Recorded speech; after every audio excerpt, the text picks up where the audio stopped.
Okay, we're breaking news. We're gonna get right into it. So let's get right into it. There's live coverage. I don't know if there's TOS in this live coverage, but I'm a little worried about it. But here. Urge the 1,500 Americans remaining in Afghanistan to stay away from the airport. Of course, thousands of Afghans are also stranded there. Many were crowded around the airport at the time of the explosions, trying to flee the country in the wake of the Taliban's takeover. We want to go to NBC's Courtney Kube right now. She's been talking with sources at the Pentagon. Do we have any firm numbers right now? We don't yet, Lester. And what I can tell you is that there were U.S. Marines that were guarding that gate, the Abbey Gate. This is on the southeast side of Hamid Karzai International Airport. And there were Marines there that were helping as Americans and Afghans would come to the gate to get access to some of these evacuation flights. They were letting them in. We know that there were Marines there at the time of the explosion. We know at least 3 were injured. But now, as you mentioned, according to the statement from Pentagon Press Secretary, we know that there were actually service members among those killed. We're also hearing reports about a number of Afghan civilians that were injured and killed in these attacks. So, as you mentioned, there were 2 locations for this explosion. The Abbey Gate, which is where, again, people have been going in to get into access into the airport there. The second one was very close by. I don't know if there's like actual TOS here, so I'm just like hiding it a little bit. At the Barron Hotel. This is a hotel that has been frequented by Westerners for several years. And even recently, it was a location where Americans and others were gathering to make the walk over to the Abbey Gate to get access to the airport. We know that it's been a source of security concern, particularly in the last week. Large crowds have been gathering outside this gate to the extent that there was a group of Americans last Thursday who gathered there to make the walk together. And it was such a difficult security environment that the U.S. military decided to send helicopters into the Barron to pick them up and to literally hop over the crowds the very short distance into Kabul International Airport. Again, 2 explosions today. We don't have a firm idea yet of who may have been behind this attack. There was a very specific and tailored threat stream that existed already about an ISIS attack. They were looking to attack at the airport, particularly around some of these gates targeting Americans. So all signs would point to this being an attack by ISIS-K. But again, Lester, we don't have any firm attribution at this point. All right, Courtney, walk me through where we stand logistically right now. During all this, we were looking at a camera from Kabul. We could clearly see the flow of transports is continuing. But there's also the necessity to draw down American forces there. Do we know how many have left, or did that leave a weakened posture around the gate? The drawdown of U.S. forces there, of the roughly it's less than 6,000 U.S. troops there, has not officially begun. There's still somewhere in the neighborhood of about 5,400 U.S. troops there working on this evacuation effort. And part of that includes the security effort to secure the airport for the evacuation. So at this point, that has not started. But as you well know, Lester, the U.S. troops, they can't just come and go in a very short time. It will take a couple of days for all of those troops to leave. So there has been a real ramping up of the evacuation effort. If the U.S. is to meet the August 31st deadline for all troops to be out, they have to back time from that. So that if you take 2, 3, maybe even as many as 4 days for those troops to leave and their equipment, we're getting into literally the final day or 2 that According to the Associated Press, coming out of Washington, 2 U.S. officials have said that 11 Marines have died and a Navy medic was 11 Marines and a Navy medic were killed in the Afghanistan attacks so far. Now, this information is 7 minutes old, okay? Obviously, there is going to be even more, it seems like there's going to be more attacks. It seems like there might be more casualties, so just remember that. Here's on-the-ground news by Russia Today reporter. No gore, no NSFW images. Murat Gazdiev says that the blast we just heard was reportedly a Taliban vehicle hitting an improvised explosive device. I've seen this footage circulating on the internet as well. This was apparently a Taliban vehicle hitting an improvised explosive device in central Kabul.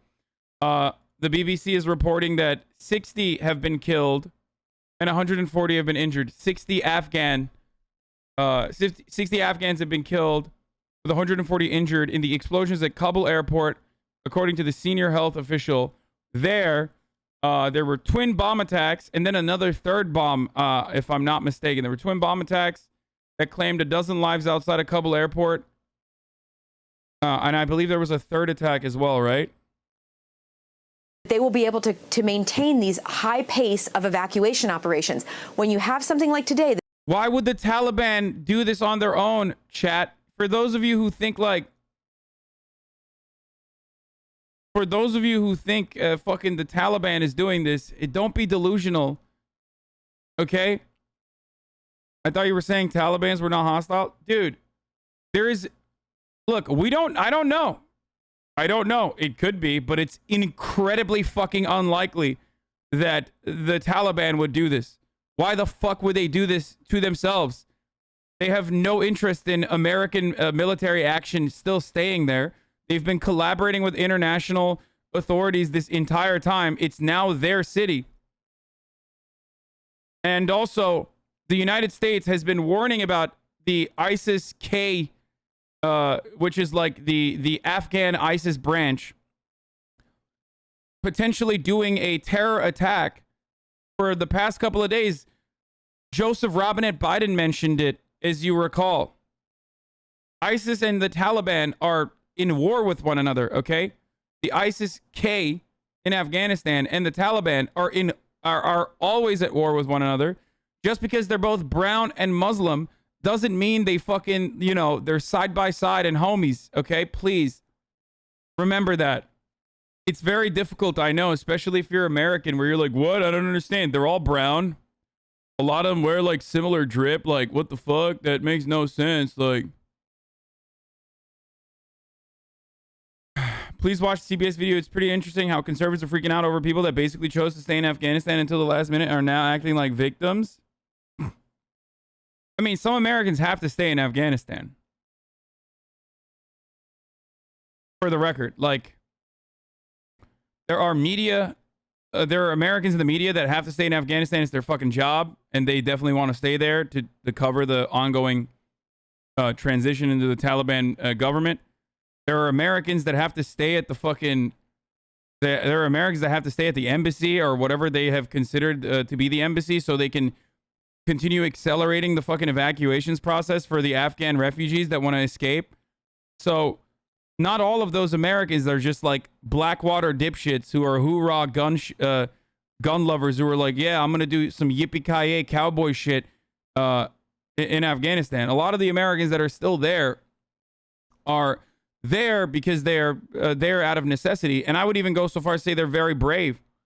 Now, the embassy has moved over to the airport, so they still have to be in Afghanistan.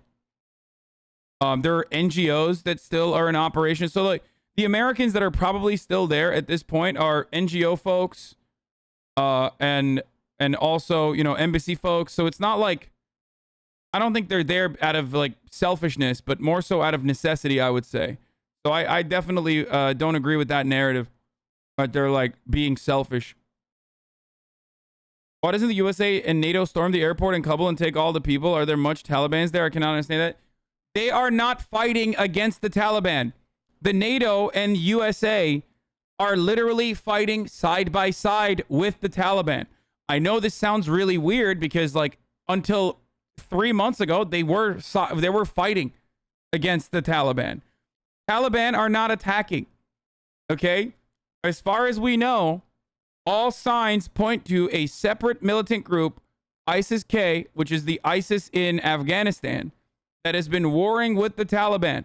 So just forget everything you know about the Taliban.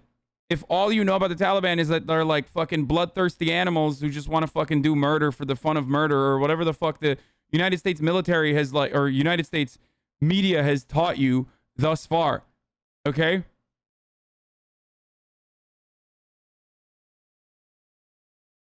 They are fighting against ISIS. These attacks very likely are done by ISIS. That's what the media is saying. ISIS-K specifically. Like the Afghan version of ISIS. Okay? The Afghanistan ISIS.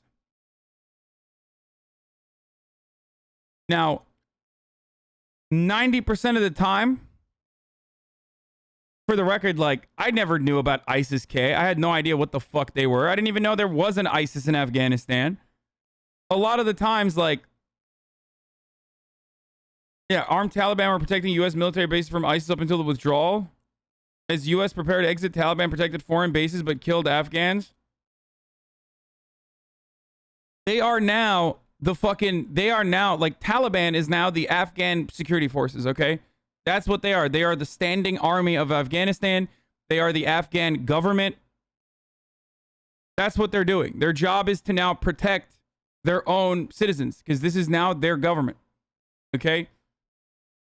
Now, as far as ISIS goes, as far as ISIS-K goes, in a lot of instances like this, there's like, it could be 8 dudes with an IED, or it could be 50 sleeper cells.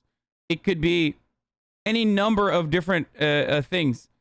It could literally be something that is innocuous otherwise, like, or insignificant otherwise, that the U.S. military has decided to fucking point to, and the U.S. intelligence has decided to point to. We do not know. There needs to be more information. There needs to be more information that comes out for me to make like better assessments on the situation. Okay? It could be a situation like what's his face? The fucking main like leader of ISIS that was originally named, even though he was like a random fucking Al-Qaeda dude, but he was like seen as the connection between Afghanistan and Iraq by the U.S. intelligence because they needed a patsy to point to as like the reason for why we need to go into Iraq as well. Additional reason for why we need to go to Iraq. So whenever the U.S. intelligence like picks someone, whenever the U.S. intelligence picks a person or a terror cell and designates them as like, the main attackers, yes, Zarqawi is who I was talking about, all of a sudden that person gets a lot of fucking terror clout, okay? There's a lot of clout at play here. I'm using like really stupid fucking terms, but that's literally what it is. Because in a lot of instances, these guys want to get notoriety amongst other militant groups so that they can get more legitimacy amongst militant groups and recruit and become a serious entity. They want recognition. So it could be a situation like that. I don't know. That is one of the many alternatives. Or they could have been a very serious, since when did you become a State Department spokesperson? What have I just said? Nothing I've said is like, are you fucking stupid? Like, what are you? U.S. needs to invade? And then you say Taliban are our friends now. Since when did you become a State Department spokesperson? How are you saying the U.S. needs to invade and then you turn around and go, you're a State Department spokesperson? If you're implying that I have like an incorrect take, a non-anti-interventionist take, then why are you the one who is like advocating for intervention, you fucking idiot? This attack at the airport that will obviously have a major impact on the number on getting people out during those evacuations. There has been a very significant ramp up. Tens of thousands of people have been moved out in the last several days. That is sure to slow down today with this attack. All right, Courtney, thank you. Again, the headline, a number of U.S. service members killed today in this attack at Kabul airport. I want to go to White House correspondent Peter Alexander. Peter, anything officially from the White House? Obviously, they're spending time in the Situation Room trying to figure out next steps. Yeah, Lester, that's exactly right. I think it is highly likely that we will hear from President Biden at some point over the course of this afternoon. Nothing official yet from the White House. We can tell you to this point over the course of the day, the president huddled in the Situation Room earlier this morning for more than an hour with members of his national security team, commanders on the ground from Afghanistan joining for that conversation. Secretary of State Blinken there, the Secretary of Defense Lloyd Austin there, as well as the chair of the Joint Chiefs of Staff, Milley, joining the president. Then he gathered in the Oval, and we were told he would continue to receive updates over the course of this day when we receive the news of a number of service members losing their lives in this complex attack in Kabul airport. Recognized that the White House, the president himself in the last 48 hours, has indicated that speed meant safety, that there were real risks of a terror attack, and that they would only increase the longer the U.S. stayed on the ground there. So among the questions that President Biden now faces is how this impacts this massive airlift effort going forward. Just 5 days before that August 31st deadline to try to get all Americans out, the president said just a matter of days ago that the U.S. was on pace to complete its mission by then. But he said that depended on a couple of things. One, the continued cooperation of the Taliban. And number two, most notably, given what we have now witnessed, no disruptions to the effort on the ground there, given what is clearly a disruption and now the loss of not just Afghan but American lives as well. The president will have to make a decision whether this means the U.S. ultimately tries to get out before that date. If it will decide, the president will decide to extend the mission past that date. A series of questions facing the president now. It's a day that is still fluid, as they describe it here at the White House, with expectation, we believe, that we would hear from the president later today. The press secretary's briefing has been delayed. A meeting with the Israeli prime minister also put on hold. Lester. Peter Alexander at the White House. Keep us posted from there. NBC's chief foreign correspondent Richard Engel has been in and out of Kabul. He was at the airport there earlier, now in Doha. Typically, the United States considers responses to terror attacks against Americans. Does the U.S. have such an option in these circumstances? No, is the simple answer. What happened in Kabul is, as the Taliban rolled into the city and took control, and the Taliban generally control the city quite firmly. There's not a lot of chaos in Kabul right now. There's not traffic. There's not looting. There's not chaos or on the streets. But when the Taliban did roll in, they opened the prisons. They freed themselves or the guards who were there. They freed their own prisoners or the guards who were there. Like, while this shit's popping off, look at what Fox News is working on, dude. Women need chaperones and music banned in Afghanistan, Taliban says, according to the Fox News coverage from literally 1 minute ago. Thanks, Fox News. Fox News is keeping up with all the important stuff that's happening, dude. They're pulling a double whammy, okay? On the one side, they're like, we need to send our military back into Afghanistan, of course, and go in and fucking start waging war again for literally no fucking reason, okay? Which obviously liberal media will be banging on those war drums as well. Here is GOP Representative Mark Green talking about Afghanistan at Fox, like literally just now, okay? I think the president of the United States should come out and say all bets are off. The Taliban have absolutely defied this agreement by not securing, they didn't keep their promise to secure the access routes to the airfield. We are going to expand this operation. I'd put more military in there. I'd get every single American out, and I'd start killing bad guys. Damn, dude, that's crazy.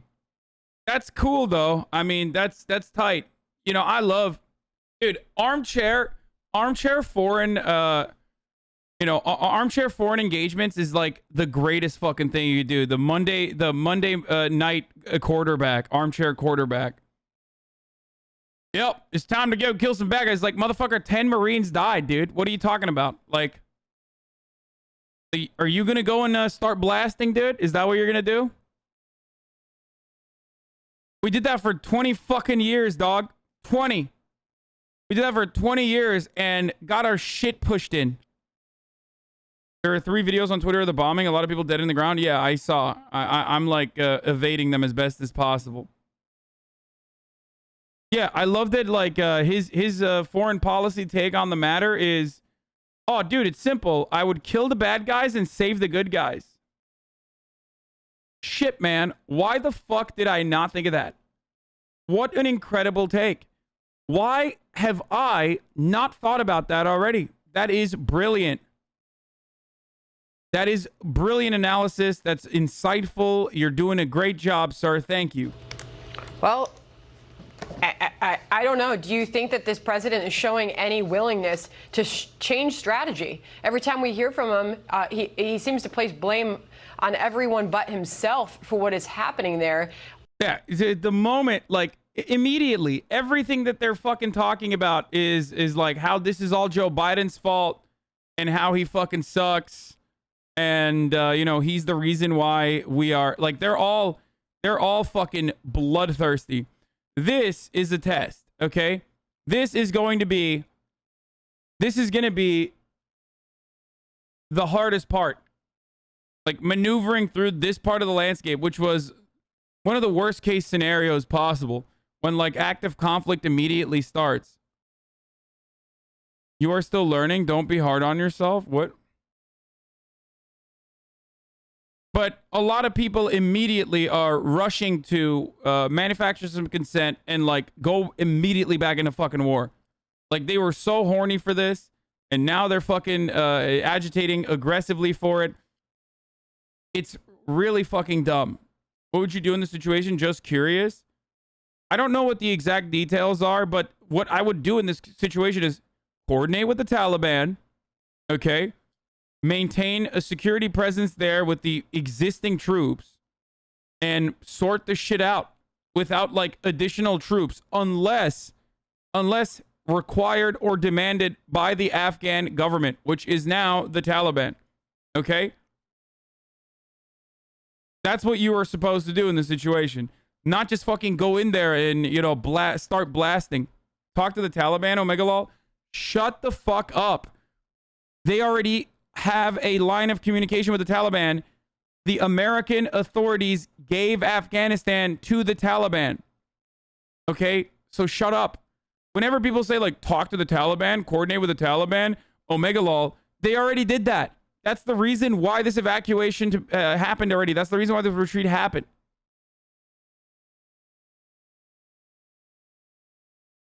Why Taliban kill Americans now? It's not the Taliban!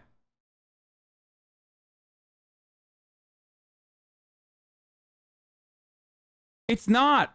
It's not the Taliban. None of the fucking intelligence points to this being the Taliban, and also common sense does not point to this being the Taliban. Why would the Taliban blow up their own fucking cars with IEDs in the middle of Kabul when they control that government?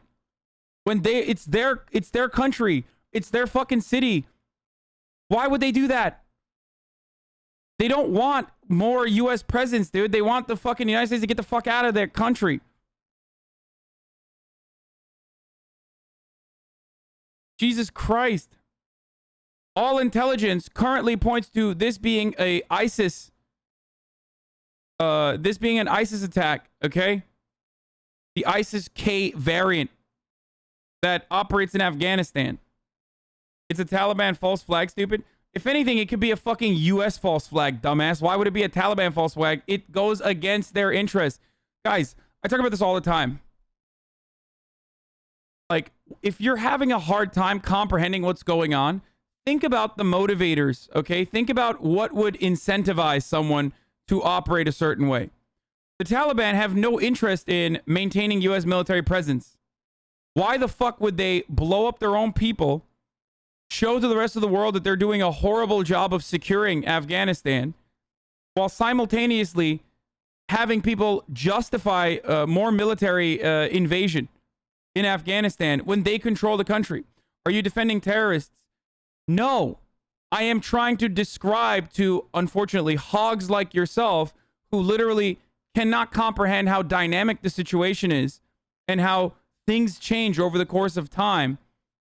And but people still operating on like 2001 era mentalities, that they're incorrect. I'm trying to educate people in a more nuanced capacity so they fucking understand what is going on.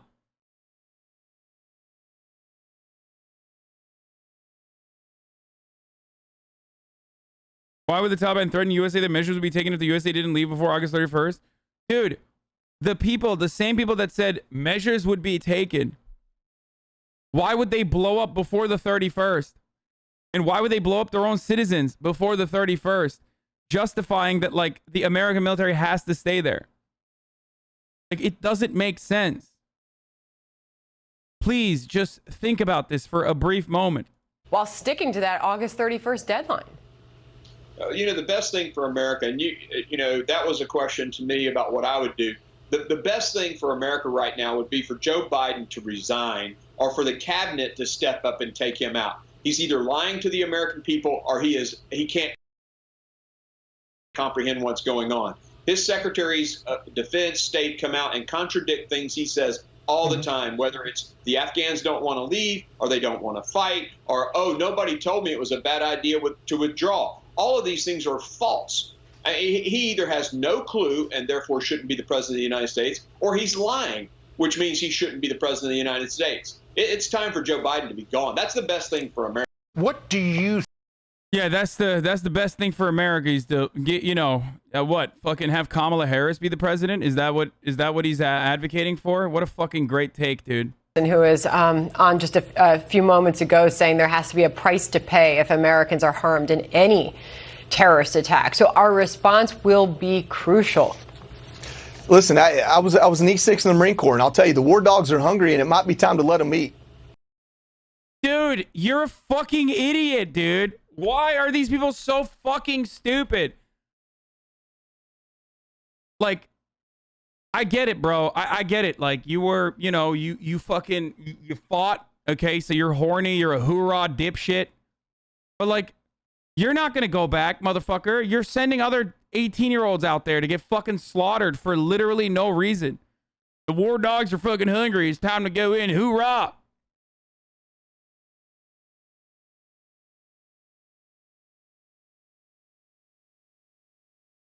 This guy lost both of his legs to an IED. Are you fucking serious?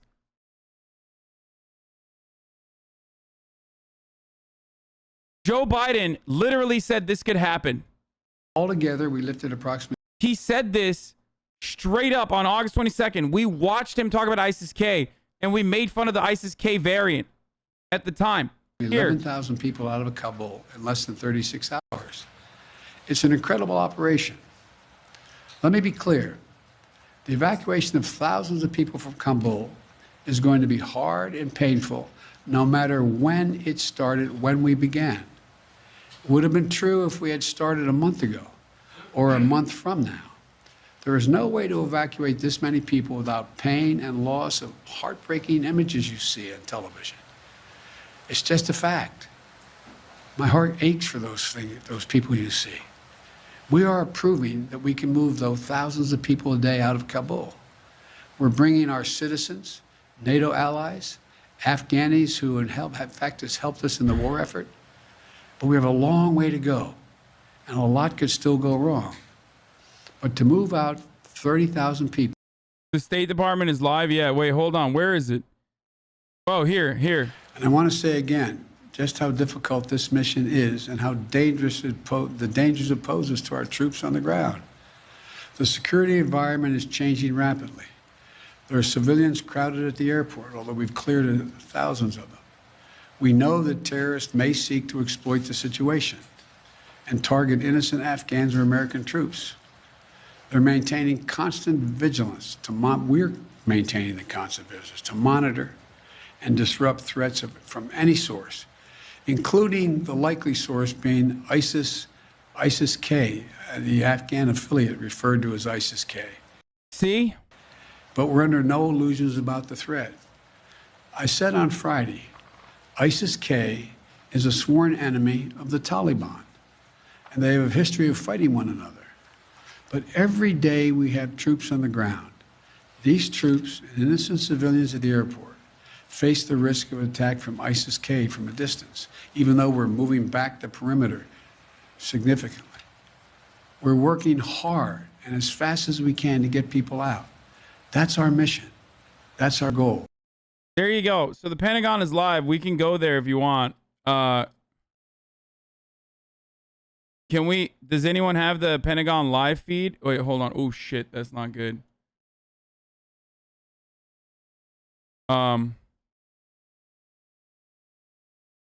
Here, let's listen to what the Pentagon is saying right now. I have in the creative, determined, and professional way that our forces have overcome those challenges and to deliver the results that we talked about in my opening portion of the remarks, the number of people that we've been able to extract from Afghanistan. It would also be remiss of me not to mention the tremendous contributions of our many coalition partners, and they stood with us on the ground at HKIA. and also the interagency and international partners who supported the evacuation. The many soldiers, sailors, airmen, Marines, and Coast Guardsmen who supported this operation downrange across the Central Command, the European Command, and the Northern Command areas of responsibility. Moreover, this evacuation could simply not have been done without the amazing flexibility of U.S. Transportation Command and the airlift provided by the United States Air Force. No other military in the world has anything like it. I'd also like to thank the host nations that have generously provided access to their facilities for the processing, the care, and the feeding of our evacuees. I also need to acknowledge the temporary suffering that some of our evacuees have had to endure. Please know that we continue to execute our number one mission, which is to get as many American citizens and other evacuees as possible out of Afghanistan. We also continue to expand the capacity at our intermediate facilities to ensure safe, sanitary, and humane conditions for our evacuees, while continuing to look for ultimate ways to expedite their processing and ultimate transfer to the United States or other destinations. I'd like to close out my remarks today by just taking a moment to describe the heroism that our Marines, soldiers, and sailors are exhibiting as they screen the people who are coming onto the airfield. This is close-up work. The breath of the person you are searching is upon you. While we have Overwatch in place, we still have to touch the clothes of the person that's coming in. I think you all can appreciate the courage and the dedication that is necessary to do this job and to do it time after time. Please remember that we have screened over 104,000 people. Finally, I'd like to offer my profound condolences to the families of our servicemen and women and Afghan civilians who lost their lives today. We have put more than 5,000 U.S. service members at risk to save as many civilians as we can. It's a noble mission, and today we have seen firsthand how dangerous that mission is. ISIS will not deter us from accomplishing the mission, I can assure you of that. All Americans can and should be proud of the men and women of the armed forces who are facing these dangers head on, with their international partners and all our other friends that are with us. And we appreciate your thoughts and prayers for all our service members who are carrying on this mission today. John, I'm now ready to take questions. Thank you, General. We'll start with Lita. Thank you. General McKenzie, Lita Baldor with AP, thank you for taking the time to do this. Can you give us your assessment of the ISIS threat going forward? What are you seeing on the ground now? Does this cut the evacuation short, do you believe? And are people able to get onto the airport now? And then finally, the president has warned that any attacks against the— Guys, this is the Pentagon briefing, so this is going to be the worst of the worst, okay? They're like, the questions are absolutely fucking pre-screened. Like, they are— They're going to be, you know— The threat from ISIS is extremely real. We've been talking about this for several days. We saw it actually manifest itself here in the last few hours with an actual attack. We believe it is their desire to continue those attacks, and we expect those attacks to continue. And we're doing everything we can to be prepared for those attacks. That includes reaching out to the Taliban, who are actually providing the outer security cordon around the airfield to make sure they know what we expect them to do to protect us. Oh, that's interesting. So they are fucking collaborating with the Taliban. That's weird, right? Wait, but the 14-year-old dumbass chatters were telling me that the Taliban are the bad guys here, and they're the ones who did the bombing, right? That's so weird, dude. Hey, chatters, you want to go fucking cry to the American general too? A little bit? Safe for American citizens to come to the airfield. If it's not, we'll tell them to hold, and then we'll work other ways to try to get them to the airfield. But I think our mission remains. We're still committed to flowing people out up until we terminate operations at some point, towards the end of the month. But I think we have the ability actually to do all of those things as we go forward. Let me just come back one moment. And you talked about going after ISIS. Yes, if we can find who's associated with this, we will go after them. We've been clear all along that we're going to— They could pretend they didn't do it, you fucking lib. Wait, I'm so confused. Like, I can't tell if these people are like Republicans and they're calling me a fucking lib because they think that, like, I don't want like additional war. Or are they leftists that are misunderstanding my point or something? I really don't know what the fuck's happening there. I'm a little confused right now. Like, terrorism and war usually bring out the worst in Americans because, like, every American has like a hog gene in their fucking brain. when they're born on U.S. soil and they're socially conditioned into like believing in American exceptionalism, it doesn't really matter how fucking lefty they are. They always have like moments like this bring out the hog in all of us, okay? It's very difficult not to be fucking hog-like in a situation like this. Yes, I'm very proud of my transitions. They're fucking excellent. We'll find ways to always get better. But the key thing is you don't want to let somebody on an airplane carrying a bomb because that could result in even massive loss of life if an airplane were to be destroyed. So you got to do the searches. We work with our Afghan partners on the ground, the NSU elements, to conduct those searches. But ultimately, Americans have got to be in danger to do these searches. There's really no other way to do it. And again, I cannot tell you how impressed I am with the daily heroism of the men and women that are out there doing this work. Typically soldiers, sailors, and Marines that are doing that work. And they're right up close to thousands of people that are flowing through the airfield. You've all seen the images. And to be able to get up and do it day after day, it's remarkable. And this time, it looks like somebody got close to us. We'll find out why. We'll try to improve our procedures. It is 12 service members dying. Nobody feels that more closely, more directly than me and everyone else in the chain of command. And we recognize that we need to continue to evaluate our procedures as we go forward. At the same time, there's a tension there. We have to continue to let people own the airfield because that is why we are there. We're not there to defend ourselves. We're there to defend ourselves while we process American citizens first, but also the other categories of people that I've mentioned, get them to a place where we can fly them out into a safer, better future. So just to be clear, this suicide bomber was going through the gate, being searched, checked by U.S. service members when he detonated his vest? David, that would be my working assumption. I know this, he did not get inside, he did not get on the installation. It was at the interface point where they try to come in where this attack occurred.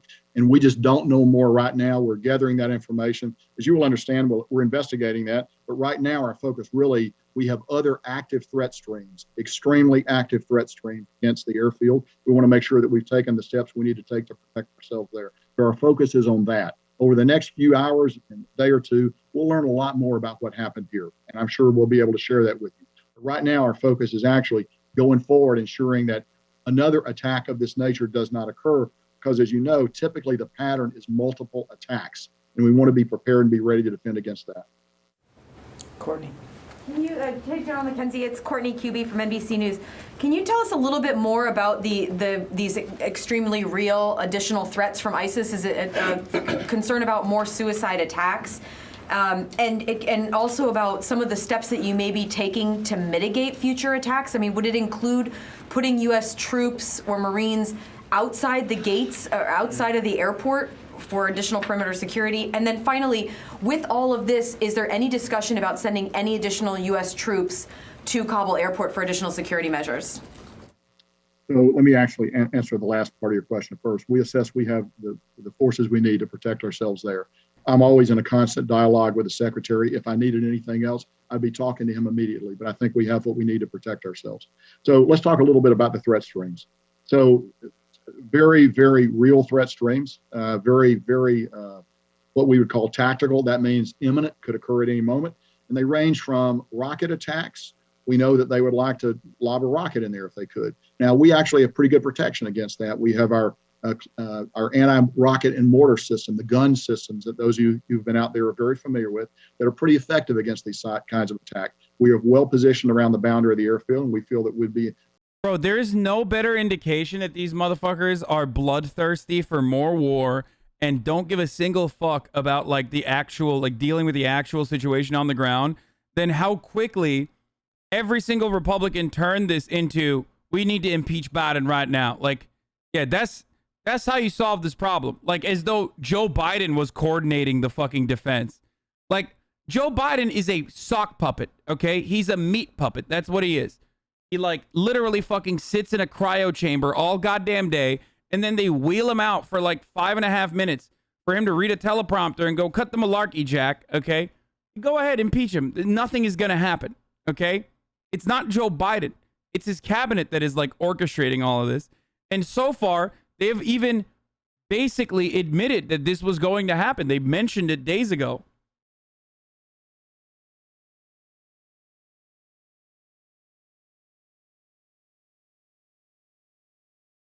So it's really fucking silly. Like, H.R. McMaster says Kabul blasts are what happens when you surrender to a terrorist organization. Does H.R. McMaster know that American soldiers were killed in Afghanistan while he was national security advisor? Not only that, but like, wait, this fucking guy, H.R. McMaster, is he unaware that like the previous administration executed this deal? Like, there is nothing that the U.S. forces can do at this point. This is just a part of the fucking evacuation.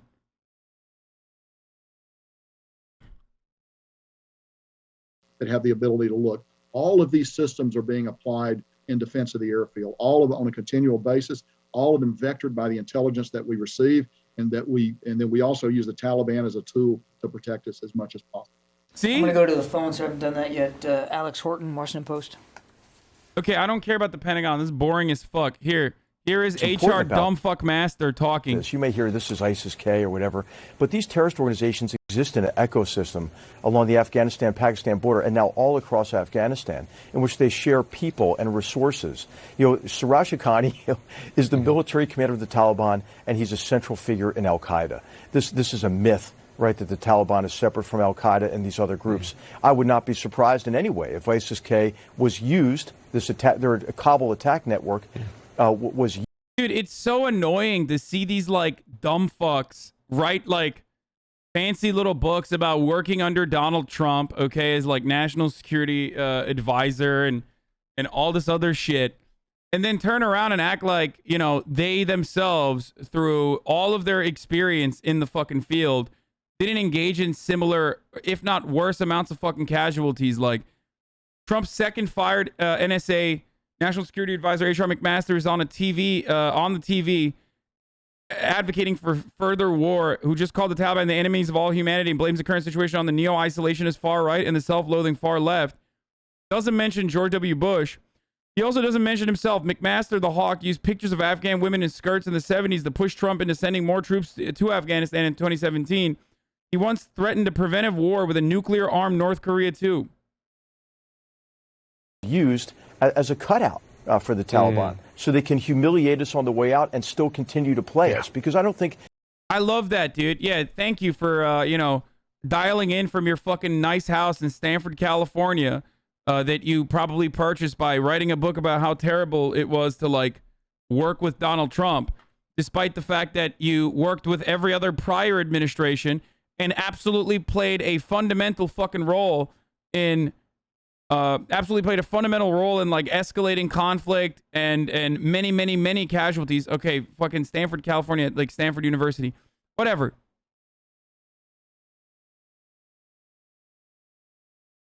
Speaking of nice houses, 7-layer punk. Yes, dude. Yes, I have the same house. I bought this fucking compound. God, why are anarchists so fucking idiotic, dude? Here's a band for you, okay?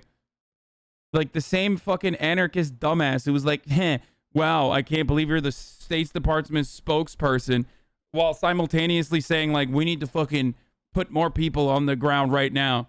Like, literally, just anarchist shut the fuck up challenge, okay? It's like, I know the world is very confusing for you all the time, okay? You're having a hard time comprehending anything.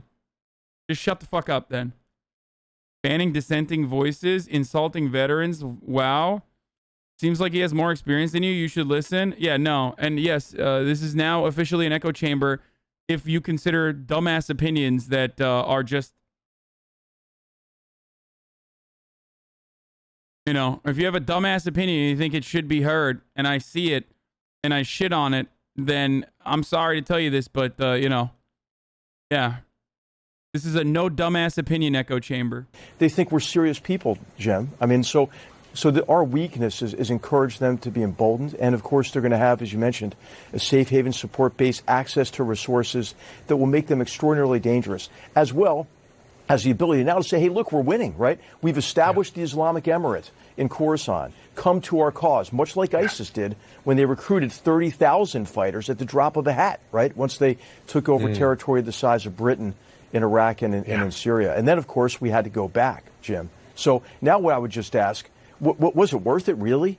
You know, what would be a better outcome a sustained commitment of a few thousand U.S. troops who are continuing to enable the Afghans to bear the brunt of this fight, or this catastrophe that we're seeing now, right? We had this end the endless wars narrative, Jim. But hey, guess what? This is an endless jihad that the enemies of all civilized people are waging. Dude, oh my God, what a fucking thumb, dude. I mean, straight up, like, this is what happens when you're Thumbelina, okay? Just, they promote you to the highest levels of, like, the military apparatus.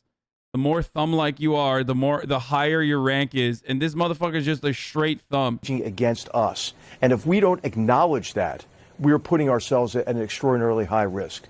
And one lesson of recent years with terrorism is that victory equals recruiting. When ISIS took over portions of Iraq, this is what we're facing. Yeah, which is precisely why we're like offering them more coverage and more attention and functionally making it seem as though, like, Ben Shapiro says, impeach hundreds, if not thousands of Americans stranded in Kabul at the mercy of the Taliban, ISIS, and Al-Qaeda for no reason. Hundreds of thousands of Afghan allies in danger of mass murder for no reason. Wounded or dead Americans in Kabul for no reason. Now, let me point to something. And I will be honest. I will be brutally honest here for a second. Thank you, Post-Adrian for the 521 gift subs. Okay? If Donald Trump was president right now, because he's still my real president in my heart, obviously, this probably was going to happen in an identical capacity. Let's be fucking perfectly clear. Obviously, there is a lot of volatility in the end of and the subsequent evacuation of a permanent occupation for 20 years. There's going to be a lot of fucking problems. We all know this. You have to be a fucking delusional moron if you don't recognize that, right? Joe Biden has been relatively honest about the problems since the problems started occurring, even though he was very dishonest originally, saying like, oh yeah, they're going to hold off. They're going to hold off, Jack. No, the fuck they weren't, right? And I suspect that they chose to look like idiots rather than look like people who were offering Afghanistan on a silver platter to the Taliban after many, many years of, agitating against them, right? As a terror cell that we must eradicate. So that's why they chose to look like fucking idiots and to say, oh, the intelligence just wasn't there. So if Trump was in charge right now of the evacuation, then yes, of course, similar things would be happening. And yes, liberals would be asking for him to be impeached as well. They would be banging the war drums just as hard, if not harder, saying that we absolutely need to stay here. Okay? And that's the difference between me and like idiots like Ben Shapiro. I would say the exact same thing that I'm saying now, that if Trump actually ended up doing this evacuation, that he would be doing the right thing. And that these kinds of calculated precision strikes and these kind of like IED explosions are, of course, a given in a potential power vacuum. Okay?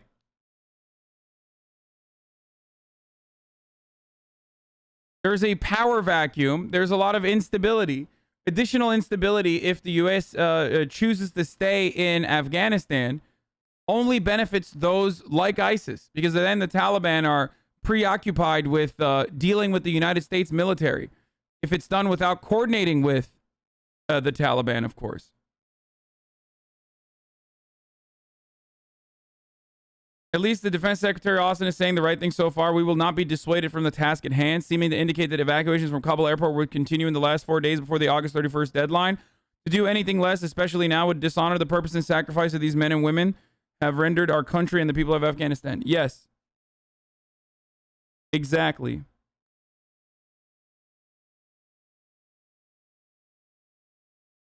Exactly. Megaphonics, if you send me your own personal fucking tweet one more time, I'm going to ban you. I swear to God. You would critique the opposite president more on their decisions like not providing air support in the ANA and withdrawing all their troops before civilians. You're just a left-wing puppet. Yeah, no, totally. I'm a left-wing puppet, which is precisely why I defended Donald Trump's decisions when he allowed the South Korean leadership to take the role of main negotiator in the nuclear dearmament or denuclearization negotiations, and even de-escalate military involvement in the region when everyone on the liberal side were fucking losing their shit over it, saying that Trump is a Russian puppet. Just like I said that despite what the liberals were fucking saying at the time when Donald Trump was organizing an evacuation of Afghanistan and an end to our forever war in Afghanistan at the very least, that I said, despite all of the fucking liberal agitations banging the war drums, I said that it was the right thing to do. You know, that Donald Trump was doing the right thing. That's why I did that. Also, can you imagine being a fucking RTX 3080 customer? Not even a 3090, dude. You fucking poor bitch. Yeah, there you go.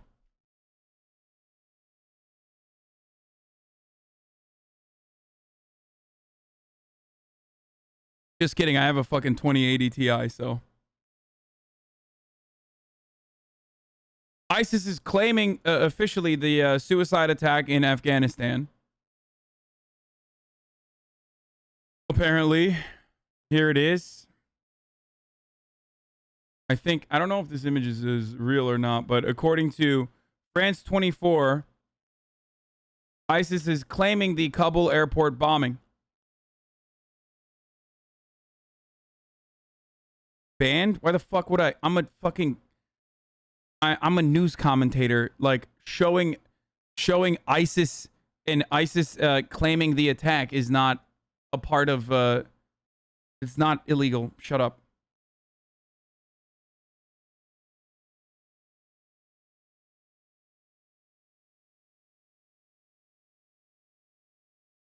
There are rumors on the street that you're buying a computer from Artesian worth millions.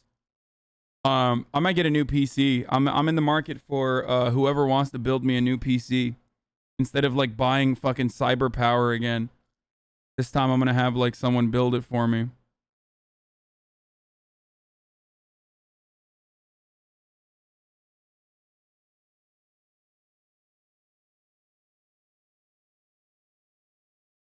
Anyway, everybody stop like hyper focusing on the dumb shit, okay? Here, let's see what these people are saying. The question has been raised. Why didn't the U.S. get out Americans and our Afghani friends before the Taliban were able to take control of Kabul? You warned about this in a cable. Were you ignored? We put out repeated warnings every 3 weeks to Americans going back to, I think, March or April. Each one in stronger terms: leave now, leave immediately. Never in my 40 years of working, since I began working at the State Department, have I seen such strong language used. People chose not to leave. That's their business. That's their right. We regret now that many may find themselves in a position that they would rather not be in, and we are determined to try to help them. The question: do it yourself instead of exploiting someone else, you capitalist. Yeah, dude. Yes. Socialism is when you build your own PC instead of paying someone to do it. Socialism means no contract work. Socialism means no purchase. Socialism means barter system. Like, that's how it works. It's true.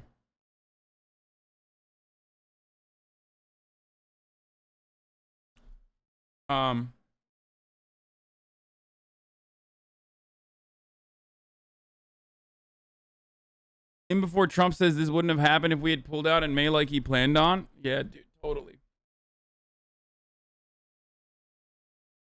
One of the sources told CNN it may take a few hours before U.S. officials are able to identify the individuals who carry out the apparent suicide bombing, which should confirm ISIS-K was responsible. U.S. officials believe the likely attack behind the Kabul airport. Yeah, it is ISIS-K. ISIS has taken credit for it as well. And that's where we're at. Let's hear what this let's see what this hog has to say, though. It's not woke. It's not politically correct. But, as we would say, stack their bodies up and let them see it. In other words, be forceful, be bold, so that the Taliban understand we're going to get our people and then we're going to leave. Listen, you can tell them right now, you're going to get a country out of this. Our president has made that decision. Do you want to do it dead, or do you want to do it walking into empty rooms because we left in peace? And that needs to be the message. Anything shy of that is a song and dance that gets people killed, as we've seen this morning. But Joey, just, I mean, from what you know of being there on the ground, what are the potential military options here? I mean, I guess you could threaten to drop a JDAM on the presidential palace and get rid of Baradar and... What? Dude, are you fucking dumb? Why would you do that? That's literally the opposite of what you're supposed to do. This is some of the fucking dumbest arguments I've ever heard. It's like so dumb that idiotic 14-year-olds in my chat think it's dumb. Like, there are moronic 14-year-olds who are horny for fucking war in my chat that have better ideas than this. We have made significant progress in that regard. I believe it's since August 14th, I believe, we have evacuated over 80,000 Kamala Harris is people. live from Hanoi. And as you know, each day and night, we continue to... Actually, fuck it. I gotta finish this. I need to finish this idiotic clip. His lieutenants. But given the fact that there are so many civilians crowding around that airport, what do you do to respond to what happened today? Yeah, those civilians are human shields, and the Taliban knows it. And I'll give Dude, what are you saying? It's not the Taliban that did this, dude. What the fuck?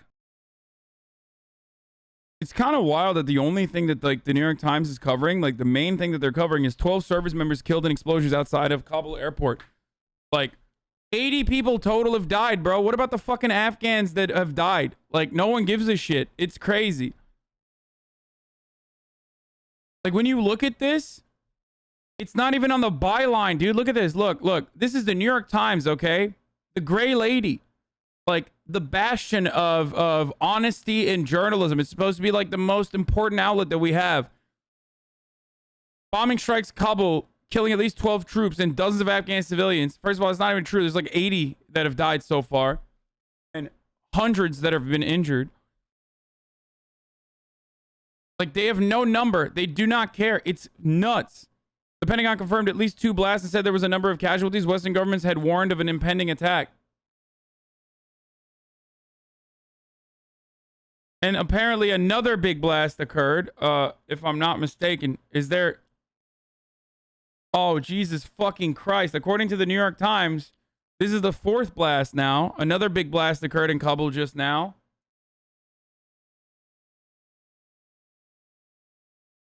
Yeah, the ISIS claims ID of the attacker is Abdul Rahman al-Logari from the Logar province. Says he reached within 5 meters of U.S. forces before detonating his explosives. Like, this is the dude. Yeah.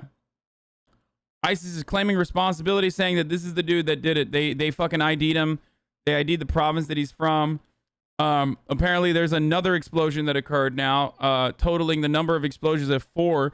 Just felt the shockwave of a very large explosion in Kabul. The whole house shook, says Marcus Yam, who's a LA Times roving foreign correspondent and photojournalist who's in Kabul right now. There will most likely be even more fucking attacks coming.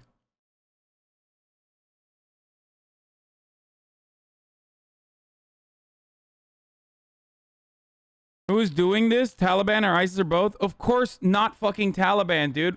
Why the fuck would the Taliban blow up their own goddamn buildings, bro? What do you think this is? The George W. Bush administration? No, it's fucking... It's ISIS.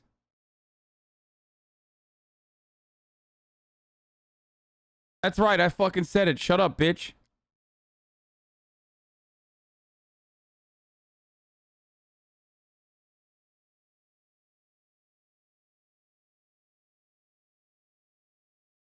Anyway.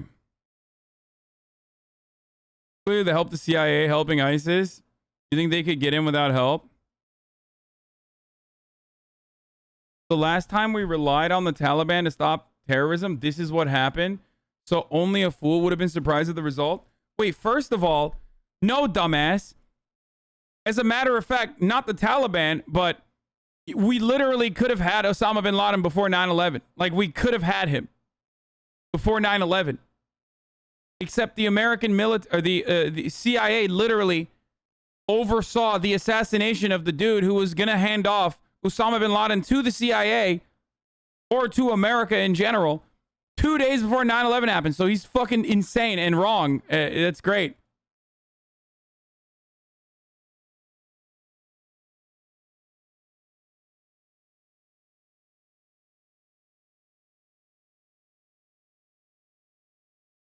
Why is ISIS attacking another Sunni Islamic country? Because they don't think that anyone is real Muslim. Their version of like psychotic Sunni Islam is not even a real fucking version anyway. It's just like completely made up. And they personally think that like that's the real one and all these other homies are fake. They think that it's fake shit. They're gatekeeping Islam. Anyway. So we're going to move away from what's going on unless there's like... Pentagon confirms 2 U.S. servicemen have been killed in explosion at the Kabul airport. At least 2 explosions reported. Looks like a complex attack. Wait, what? Where is the new one? No, this is like...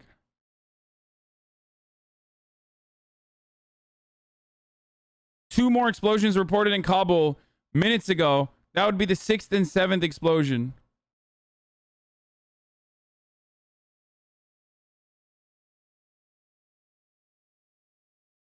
There have been 7 explosions thus far today.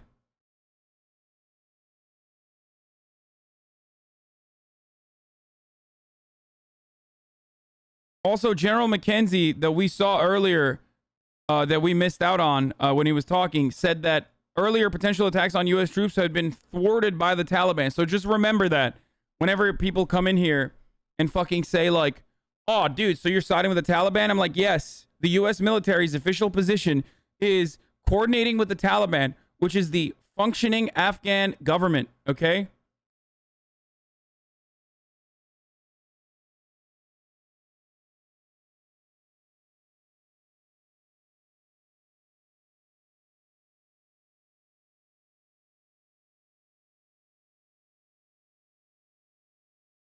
Candace Owens is siding with the Taliban on their anti-vaxxer initiatives.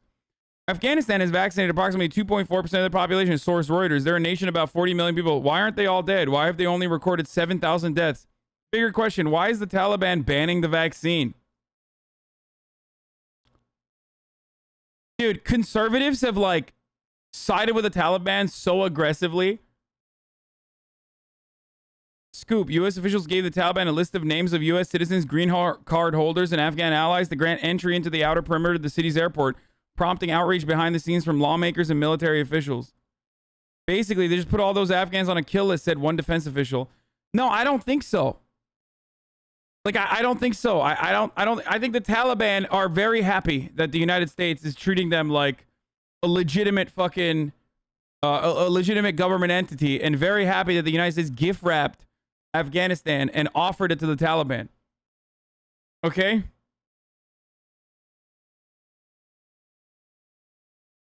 And that doesn't mean I agree with the Taliban or worse, the United States military, okay, or the State Department.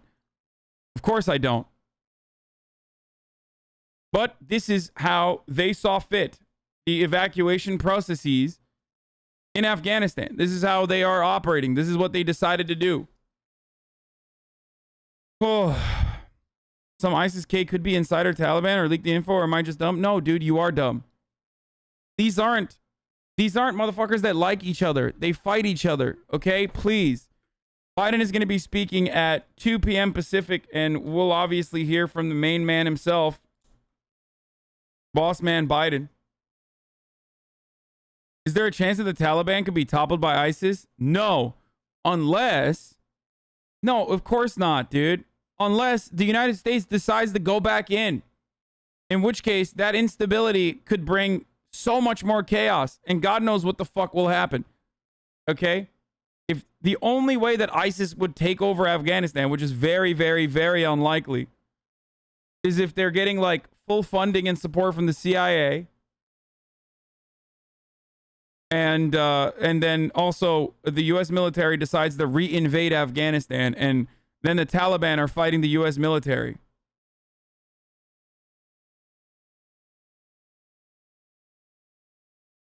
Outside of that, no, dude. The fucking ISIS-K, like, I don't even know how many fucking members are out there in operation in Afghanistan, but it can't be too much.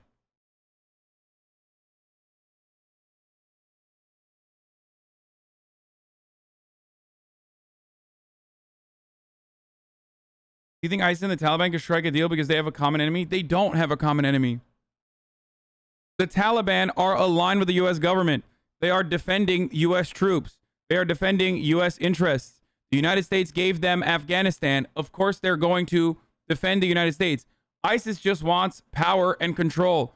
And instability is the only way that a small militant organization, a small militant branch of ISIS, could ever even imagine having a small crumb of power. Okay?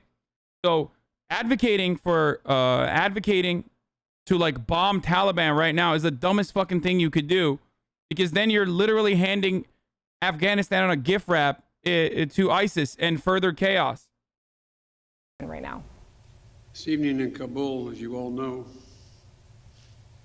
terrorists attacked that we've been talking about and worried about, that the intelligence community has assessed, has undertaken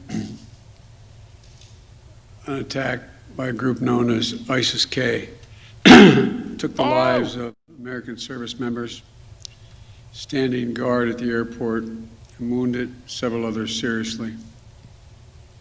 He had also wounded a number of civilians, and civilians were killed as well. I've been engaged all day in constant contact with the military commanders here in Washington, the Pentagon, as well as in Afghanistan and Doha. And my commanders here in Washington in the field have been on this with great detail, and you've had a chance to speak to some so far. The situation on the ground is still evolving, and I'm constantly being updated. These American service members who gave their lives, it's an overused word, but it's totally appropriate here, were heroes. Heroes who've been engaged in a dangerous, selfless mission to save the lives of others. They're a part of an airlift, an evacuation effort unlike any seen in history, with more than 100,000 American citizens, American partners, Afghans who helped us, and others taken to safety in the last 11 days. Just in the last 12 hours or so, another 7,000 have gotten out.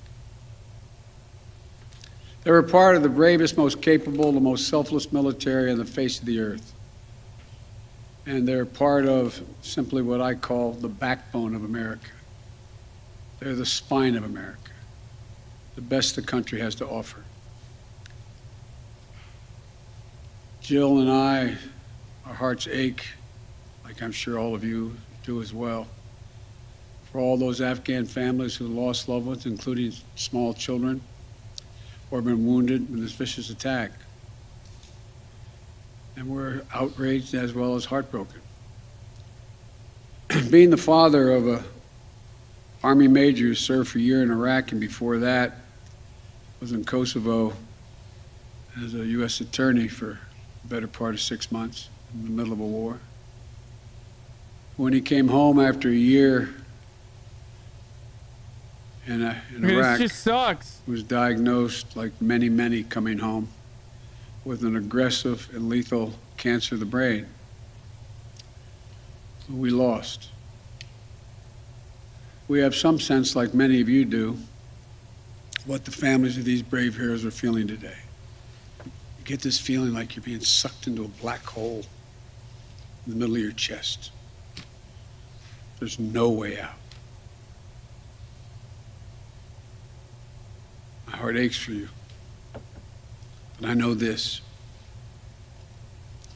We have a continuing obligation. This is why he is the Sacred griefer in chief, All dude. of you. He's grieving hard as fuck right now. Families of those heroes. That obligation is not temporary, it lasts forever. The lives we lost today were lives given in the service of liberty, the service of security, in the service of others, in the service of America. Like their fellow brothers and sisters in arms who died defending our vision and our values in the struggle against terrorism, of the fall on this day, they're part of a great and noble company of American heroes. To those who carried out this attack, as well as anyone who wishes America harm, know this: we will not forgive. We will not forget. We will hunt you down and make you pay. I will defend our interests and our people with every measure at my command. Over the past few weeks, I know many of you are probably tired of hearing me say it, we've been made aware by our intelligence community that the ISIS-K, an arch enemy, the Taliban, people who were freed when both those prisons were opened, has been planning a complex set of attacks on United States personnel and others. This is why, from the outset, I've repeatedly said this mission was extraordinarily dangerous, and why I've been so determined to limit the duration of this mission. As General McKenzie said, this is why our mission was designed, this is the way it was designed to operate. Operate under severe stress and attack. We've known that from the beginning. And as I've been in constant contact with our senior military leaders, and I mean constant, round the clock, and our commanders on the ground and throughout the day, they made it clear that we can and we must complete this mission, and we will. And that's what I've ordered them to do. We will not be deterred by terrorists. We will not let them stop our mission. We will continue the evacuation. I've also ordered my commanders to develop operational plans to strike ISIS-K assets, leadership, and facilities.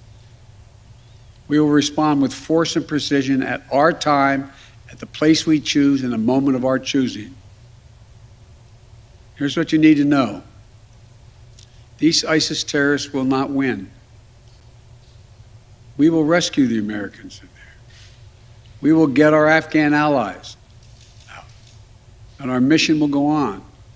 America will not be intimidated, and I have the utmost confidence in our brave service members who continue to execute this mission with courage and honor to save lives and get Americans, our partners, our Afghan allies out of Afghanistan. Every day when I talk to our commanders, I ask them what they need. What more do they need, if anything, to get the job done? As they will tell you, I granted every request. I reiterated to them today on 3 occasions that they should take the maximum steps necessary to protect our forces on the ground in Kabul. And I also want to thank the Secretary of Defense and the military leadership of the Pentagon and all the commanders in the field. He's not saying he's escalating troop presence, so that's unanimity good. From every commander on the objectives of this mission and the best way to achieve those objectives. Those who have served through the ages have drawn inspiration from the book of Isaiah, when the Lord says, "Whom shall I send? Who shall go for us?" The American military has been answering for a long time. "Here I am, Lord, send me. Here I am, send me." Yeah, okay, dude. Shut the fuck up. Each one of these women and men of our armed forces are the heirs of that tradition of sacrifice, of volunteering to go in harm's way, to risk everything, not for glory, not for profit, but to defend what we love and the people we love. Yeah, that's the theory, in theory, but it is literally for glory and profit. It's for blood and soil. For all those in uniform and out, uniform, military and civilian, who have given the last full measure of devotion.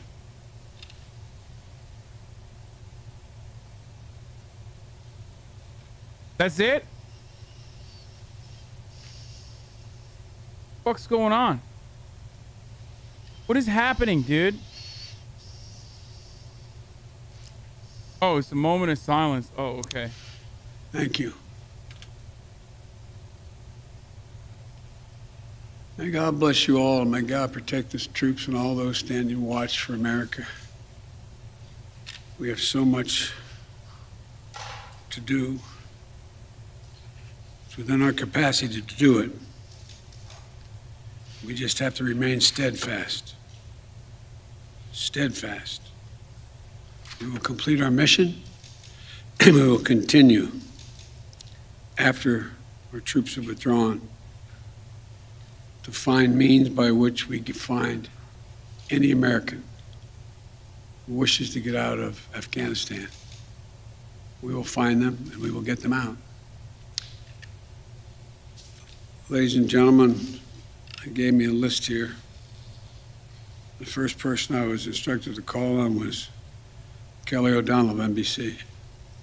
You have said leaving Afghanistan is in the national interest of the United States. After today's attack, do you believe you will authorize additional forces to respond to that attack inside Afghanistan? And are you prepared to add additional forces to protect those Americans who remain on the ground carrying out the evacuation operation? I've instructed the military, whatever they need, if they need additional force, I will grant it. But the military, from the chairman of the Joint Chiefs, the commanders in the field, have all contacted me one way or another, usually by letter, saying they subscribe to the mission as designed to get as many people out as we can within the time frame that is allotted. That is the best way, they believe, to get as many Americans out as possible and others. And with regard to finding, tracking down the ISIS leaders who ordered this, we have some reason to believe we know who they are, not certain, and we will find ways of our choosing without large military operations to get them wherever they are. Trevor, Reuters. Thank you, Mr. President. There's been some criticism, even from people in your I love when party, people like about impeach the this guy, like he has dependence any on the say Taliban on to what's going secure on. the perimeter of the airport. This motherfucker doesn't even know what's happening around him right now, dude. Made in that regard. No, I don't. Look, I think General McKenzie handled this question very well. The fact is that we're in a situation, we inherited a situation, particularly since, as we all know, that the Afghan military collapsed 11 days before, in 11 days, that it is in the interest of, as McKenzie said, in the interest of the Taliban, that, in fact, ISIS-K does not metastasize beyond what it is, number one. And number two, it's in their interest that we are able to leave on time, on target. As a consequence of that, the major things we've asked them, moving back the perimeter, giving more space between the wall, stopping vehicles from coming through, etc., searching people coming through. It is not what you'd call a tightly commanded, regimented operation like the U.S. is, the military is, but they're acting in their interest. And so, by and large, and I've asked this same question to military on the ground, whether or not it's a useful exercise, no one trusts them. We're just counting on their self-interest to continue to generate their activities. And it's in their self-interest that we leave when we said, and that we get as many people out as we can. Like I said, even in the midst of everything that happened today, over 7,000 people we've gotten out, over 5,000 Americans over. So it's not a matter of trust, it's a matter of mutual self-interest. And, but there is no evidence thus far that I've been given as a consequence by any of our commanders in the field that there has been collusion between the Taliban and ISIS in carrying out what happened today, both in front of the hotel and what is expected to continue for beyond today. Amir, Associated Press. Thank you, Mr. President. You have spoken, again, powerfully about your own son and the weight of these decisions. With that in mind, and also what you've said, that the longer we stay, the more likelihood that there would be a major attack. How do you weigh staying even one more day, considering what's happened? Because I think what America says matters. What we say we're going to do in the context in which we say we're going to do it, that we do it, unless something exceptional changes. There are additional American citizens. There are additional green card holders. There are additional personnel of our allies. There are additional SIV card holders. There are additional Afghans that have helped us. And there are additional groups of individuals that have been contacted us, from women's groups to NGOs and others, who have expressly indicated they want to get out and have gathered in certain circumstances in groups, on buses and other means. That still presents the opportunity for in the next several days between now and the 31st to be able to get them out. And our military, and I believe, to the extent that we can do that knowing the threat, knowing that we may very well have another attack, the military has concluded that's what we should do. I think they're right. I think they're correct.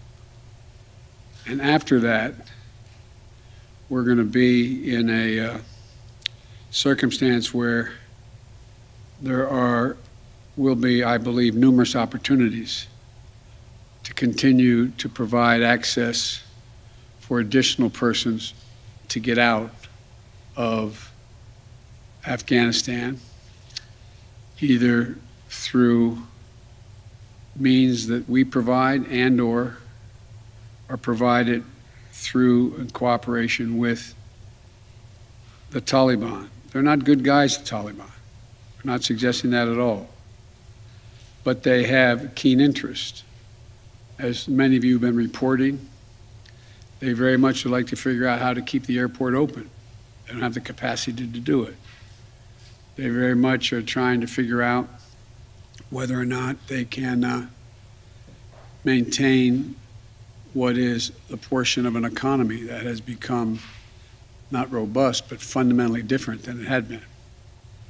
And so there's a lot of reasons why they have reached out, not just to us, but to others, as to why it would be continued in their interest to get more of the personnel we want to get out. We can locate them. Now, there's not many left that we can assess that want to come out.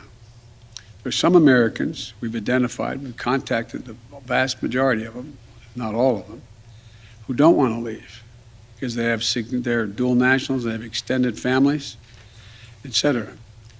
And there's others who are looking for the time. So that's why we continue. I'll take a few more questions, and but you, sir. I wanted to ask you, okay. you say that what America says matters. What do you say to the Afghans who helped troops who may not be able to get out by August 31st? I say we're going to continue to try to get you out. It matters. Look, I know of no conflict as a student of history, no conflict where when a war was ending, one side was able to guarantee that everyone they wanted to be extracted from that country would get out. And think about it, folks. I think it's important. I know the American people get this in their gut. There are, I would argue, millions of Afghani citizens who are not Taliban, who did not actively cooperate with us as SIVs, who, if given a chance, they'd be on board a plane tomorrow. It sounds ridiculous, but the vast majority of people in communities like that want to come to America, given a choice. So getting every single person out can't be guaranteed by anybody because there's a determination all who wants to get out as well. At any rate, it's a process. I was really pointing to you, but you, sir. Thank you, Mr. President. There are reports that U.S. officials provided the Taliban with names of Americans and Afghan officials to evacuate. Were you aware of that? Did that happen? And then, sir, did you personally reject a recommendation to hold or to recapture Bagram Air Force Base? Here's what I've done let's answer the last question first. On the tactical questions of how to conduct an evacuation or a war, I gather up all the major military personnel that are in Afghanistan, the commanders, as well as the Pentagon. And I ask for their best military judgment. What would be the most efficient way to accomplish the mission? They concluded, the military, that Bagram was not much value added, that it was much wiser to focus on Kabul. And so I followed that recommendation. With regard to, there are certain circumstances where we've gotten information, and quite frankly, sometimes from some of you, saying you know of such and such a group of people or trying to get out, they're on a bus, they're moving from other people. And this is their location. And there have been occasions when our military has contacted their military counterparts in the Taliban and said, this, for example, this bus is coming through with X number of people on it, made up of the following group of people. We want you to let that bus or that group through. So yes, there have been occasions like that. And to the best of my knowledge, in those cases, the bulk of that has occurred, they've been let through. But I can't tell you with any certitude that there's actually been a list of names. I know there may have been, but I know of no circumstance. It doesn't mean it didn't exist. That here's the names of 12 people, they're coming, let them through. It could very well have happened. I'll take one more question. Wait. Let me take the one question from the most interesting guy that I know in the press. That's you. Mr. President, there had not been a U.S. service member killed in combat in Afghanistan since February of 2020. You set a deadline, you pulled troops out, you sent troops back in, and now 12 Marines are dead. You said the buck stops with you. Do you bear any responsibility for the way that things have unfolded in the last 2 weeks? I bear responsibility for fundamentally all that's happened of late. But here's the deal. You know, I wish you'd one day say these things, you know as well as I do that the former president made a deal with the Taliban that he would get all American forces out of Afghanistan by May 1. In return, the commitment was made, and that was a year before. In return, he was given a commitment that the Taliban would continue to attack others, but would not attack any American forces. Remember that? I'm being serious. I'm asking you a question. Because before He's fucking nailing this, dude. I'm asking you absolutely nailing is this. that accurate, the best of your knowledge? Like the entire fucking interview, the entire conversation. I mean, he's very slow. That people have an issue with pulling out of Afghanistan. Oh God! The way that things have but he's fucking murdering it. I think they have an issue that people are likely to get hurt. Some, as we've seen, have gotten killed, and that it is messy. The reason why, whether my friend will acknowledge it or has reported it, the reason why there were no attacks on Americans, as you said, from the date until I came into office, was because the commitment was made by President Trump, I will be out by May 1st. In the meantime, you agree not to attack any Americans. That was the deal. That's why no American was attacked.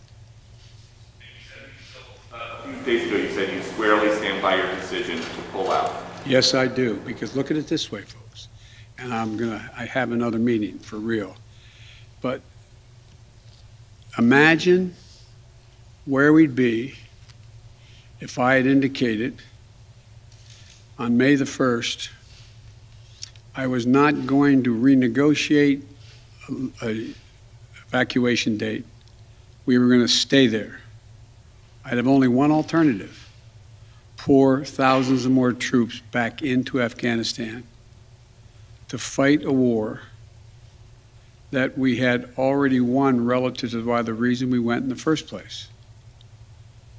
I have never been of the view that we should be sacrificing American lives to try to establish a democratic government in Afghanistan, a country that has never once in its entire history been a united country and is made up, I don't mean this in a derogatory, made up of different tribes who have never, ever, ever gotten along with one another. And so, as I said before, and this is the last comment I'll make, we'll have more chance to talk about this, unfortunately, beyond, because we're not out yet. If Osama bin Laden, as well as Al-Qaeda, had chosen to launch an attack when they left Saudi Arabia out of Yemen, would we have ever gone to Afghanistan? Even though the Taliban completely controlled Afghanistan at the time, would we have ever gone? I know it's not fair to ask you questions, it's rhetorical, but raise your hand if you think we should have gone and given up thousands of lives and tens of thousands of wounded.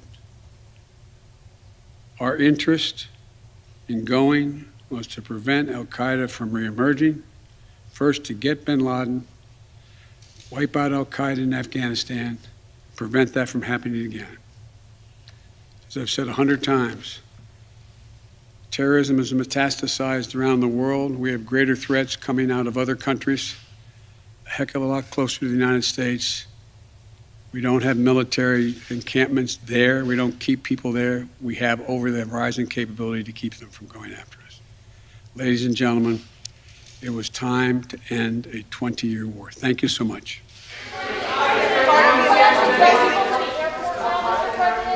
A somber president on a difficult day for Americans at home and abroad.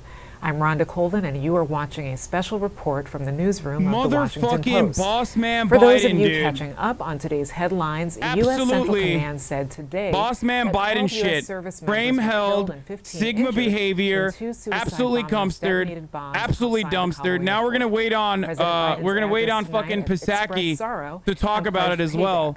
The president Really also good expressed a overall. commitment to I was continue very to happy with his reaction. I was very happy with the things that he said, like the original posturing and like the fucking Bible quote and whatever. The most interesting guy in the end was that Ducey's was son. a balancing act. More like douchey, am I right? On one hand, you Here, had let's hear from President them Biden for a second. I'm like cooking. I'm showing gonna be here a in more second. empathetic, somber tone, holding a moment of silence for the U.S. service members and their families. And then on the other hand, we got a very aggressive, direct, sort of strongly worded version of Biden on the second part of his speech before he opened it up to questions. He started his remarks by talking about the 12 service members who were killed in today's bomb attacks and the 15 service members who were injured. And he called them, quote, heroes, saying that they are the backbone of this country, the best that America has to offer, and also offering his condolences to those families, saying that he knows what it feels like to lose someone. He then went on to have a message for ISIS-K, the terrorist group that he says is responsible for this attack. He said very pointedly to those who carried out this attack, quote, "We will not forgive, we will not forget, we will hunt you down and make you pay." He went on to say that, quote, "We will not be deterred by terrorists and that the mission will continue." He ended the questioning that he was in at the end of this speech. He ended that by saying that it was time to end a 20-year war, and that really harkened back to the last speech that he gave on Afghanistan a week ago, where he doubled down on his decision to pull out U.S. troops in the way that he went about it. It sort of left some questions because he did not talk about whether or not he would be extending this August 31st deadline of when all U.S. troops are apparently supposed to be out of Afghanistan by. And that really left some questions up in the air, especially as the Pentagon today, Rhonda, said that there are, quote, extremely active threats that they are monitoring, including potential suicide car bombers.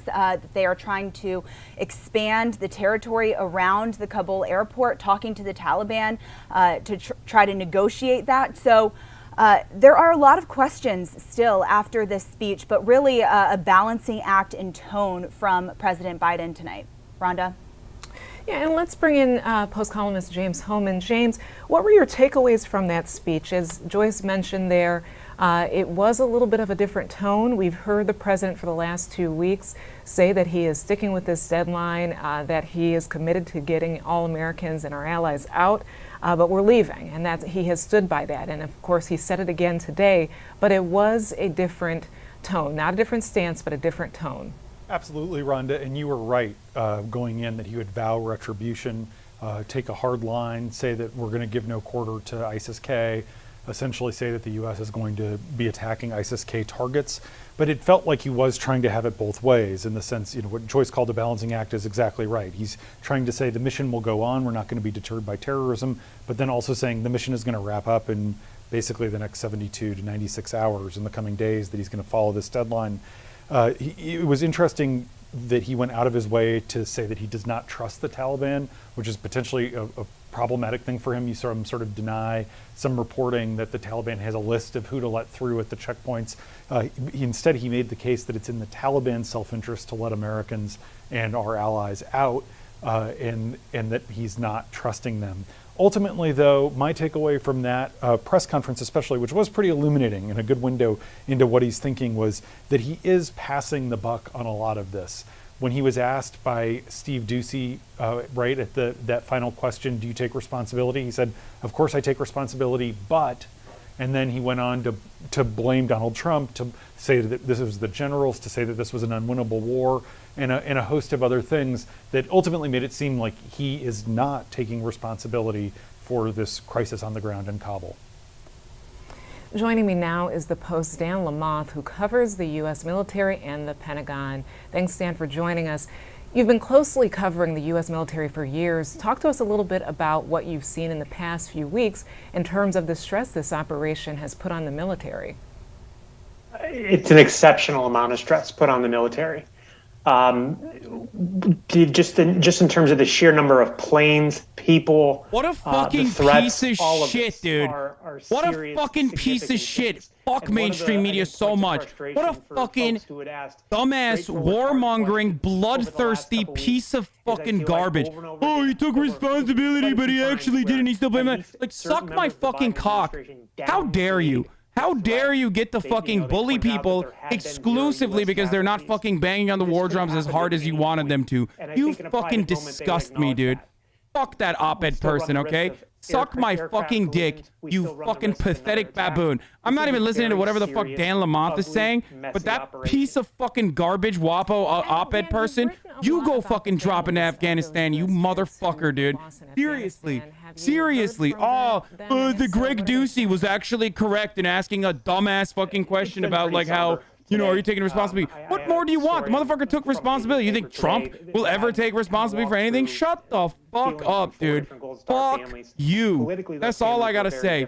I'm 100, dude. I am literally so fucking riding with Biden, and Biden is not even fucking funny right now, dude. It is literally unfunny how hard I'm fucking riding with Biden, okay? Straight up. Let's hear what fucking Chuck Todd had to say. It's gonna make me lose my fucking mind right now, but...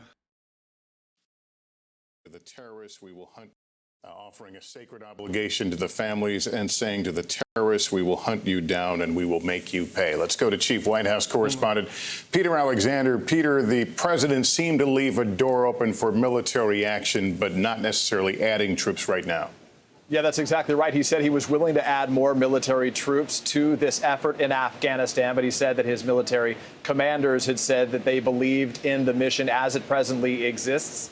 As for that August 31st deadline, now just 5 days away, the president said that the U.S. would not be deterred in its effort to complete the mission by that date. But clearly the main headline that will come out of this is the president first praising the service and sacrifice of those 12 service members who gave their lives, describing it as a selfless act, calling them heroes, but also him saying that the U.S. will hunt down those responsible for this, indicating that they had some indications who was responsible, the masterminds behind this effort, this deadly attack that he has now blamed on ISIS-K, and beyond that, indicating that he does bear responsibility for all that is happening right now, but Lester saying he stands by his decision to end the war after 20 years in Afghanistan. All right, Peter, thank you. Let me bring in NBC's Courtney Kuby from the Pentagon. Courtney, the mission goes on. In fact, not long after these attacks, we saw transports in the air continuing to carry out their mission. How long can they do that if, in fact, the president is still planning on this withdrawal? So according to defense officials who we're speaking to here, they plan to continue to evacuate Americans and as many Afghans as possible until the U.S. military leaves. And what that's probably going to end up looking like, Lester, is some of these last flights that will go out on August 30th will have a combination of U.S. military and potentially some evacuees. But there's no question that today's attacks will throw a wrench and potentially cause a slowdown in the progress they've been making in getting those evacuees out. We heard from General Frank McKenzie, the commander of U.S. Central Command, right before President Biden spoke. He was asked about a couple of things you touched on with Peter, including saying at this point he does not need more troops, but he will need to begin bringing some of those troops out if they want to make that August 31st deadline. Both General McKenzie and President Biden making it clear that they still are planning to aim for that August 31st deadline to get all U.S. troops out of Afghanistan, Lester. All right, Courtney, thank you. NBC's chief foreign correspondent Richard Engel is in Doha, making his way there earlier today. Richard, the president touched on it. We've heard a little bit about maybe cooperation is too much of a word here, but the Taliban and the U.S. working to some extent to try to understand the threat. I think cooperation is the word. President Biden was talking about specifically telling the Taliban about buses that need to go through and make their way to the airport. I've seen that in action. I've seen the Taliban working with a variety of international organizations, NGOs, other governments, the Qatari government, where they are in contact with diplomats, they are on contact with their cell phones, and they are coordinating shuttles through the city. They're coordinating safe passage. So I think partner is absolutely the way to describe it. It is a unusual relationship. Earlier we heard that now the U.S. is sharing limited intelligence with the Taliban. And if the United States is going to hunt down ISIS, they will. Okay, first and foremost, let me just lay down a couple fucking rules, okay? The only reason why you would ever be surprised that, like, oh my God, now we have to put down our arms and fight side by side with the Taliban against ISIS is if you are a fucking dumbass neoliberal or a neocon and you see the world through an ideological lens rather than one that revolves around dialectical materialism specifically. Okay? Yes, the people that you were fighting yesterday are now your fucking allies because that's how it works. Okay? There is no like ideological reason for why you're fighting the Taliban and then the Taliban is fighting back against you. It's for power. It's for material necessity. It is not about fucking, you know, oh, they hate us because they hate us. So, of course, if you're fed a healthy diet of imperialist, American exceptionist propaganda, then you are going to turn around and be like, I don't understand. These guys are bad guys and we're the good guys. What the fuck? Why are we friends now? Because that's how it works. Okay? That's just how it works. It's for fucking money, okay? The reason why you went there was literally just for money. Shut the fuck up. Sorry. A bit convenient that an ISIS separatist group is now in eastern Iran. Yeah, I know. It's a little sussy. It's a sussy little baka move, okay? It's a sussy little baka fucking move. But that's why people are, like, confused. They're like, what if these guys are fucking enemies? Like, what? I don't understand. Like, no. They're your enemies when you are staying there. Okay? They're your fucking enemies when you're there. Now they're your friends because there's a actual enemy that you know brings you guys together. Okay? Anyway, bullshit. The reason was not money. Yeah, no, totally. So that's one. Also, number fucking 2. Republicans are being openly racist on the timeline. Shocker. Shocker. ISIS will still be doing an attack in a city near you. They're already on planes on the way over as we speak, being referred to as refugees. Yeah, I mean, fuck those people. For the record, okay? That's the reason why, you know, they are aligned now on the same interests. For the record, also, I was completely fucking right. Every single thing I said, Joe Biden also said. And he did a decent job overall of combating the fucking narrative. No escalation of war, no troop presence escalation. Good. Except for drone strikes, obviously. We'll see what happens ultimately. But this guy, Richard Engels, the guy that you see on your screen, is like a psychopath, dude. He is a bloodthirsty monster. It is deeply depressing to watch what could be the final Afghans loaded up and flying out of their country. Afghans without hope. Now millions live in fear, a humiliating end for the U.S. and Afghanistan. Like, this guy is constantly, like, he's not a journalist, dude. He is a propagandist. Okay? He is not a fucking journalist. He is a propagandist. You are not doing actual journalism. If you're fucking so blinded by your own, like, sense of humiliation, sense of pride in the American imperialist machine, like, you are not a good person. You are a fucking bad person. You're a very bad person. Okay? We'll have a partner in the Taliban. The Taliban was already looking for ISIS. A lot of these fighters were in jail, and they managed to escape when Kabul collapsed. ISIS, they broke out of the jails. Taliban moved in to break out their fighters. Some criminals and Al-Qaeda and other extremists broke out at the same time. So while you have the Taliban in charge, the Taliban now has a terrorist problem. That's how things have developed in Kabul. But now they're working with the U.S. to try and speed up the evacuation. So it is a profoundly different security arrangement than we have ever seen in Afghanistan. Just a few weeks ago, the United States was bombing the Taliban. Now they are coordinating with the Taliban to evacuate people. And potentially, this guy's so fucking horny, dude. I hate him. I hate him. I hate him. I hate him. I hate him. All right, let's leave. I think you also heard the president make clear that there is not an end to our commitment. I understand your question is slightly different from that, but I think it's worth repeating and important to repeat that we don't have any information at this point in time, and that has not changed over the last couple of hours to suggest that the Taliban had knowledge of or was engaged in or involved in this attack. Obviously, what happened today and the loss of lives of U.S. service members, of Afghans, is a tragedy, is horrific, is one of the worst things, if not the worst thing we've experienced during President Biden's time in office. But again, we don't have any additional assessment at this point in time. Go ahead. I didn't actually end up running the ad last time. He talked about the ongoing mission to get people out after the 31st. But to be clear, as of tonight, is it still the plan to get all U.S. forces out by August 31st? Nothing has changed on that timeline. Okay. Did the president, based on his public comments over the last few days, did the president see this coming? Well, I think what you have seen the president say, and many members of our military and our national security team say, is that we have been closely watching and assessing the threat of ISIS-K, and that we have had increasing concern about that threat growing over the last couple of days.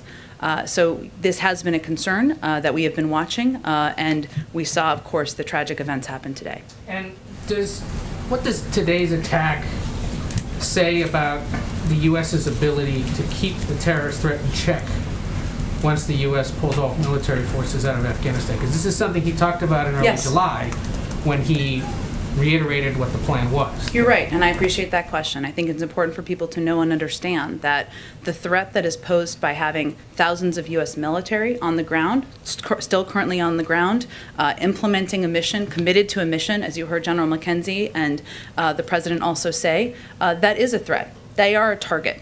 People gathering around the airport, that is a threat, that is a target. But ISIS's ability to target individuals who are on the ground in Afghanistan is very different from ISIS's ability to attack the United States and attack the homeland.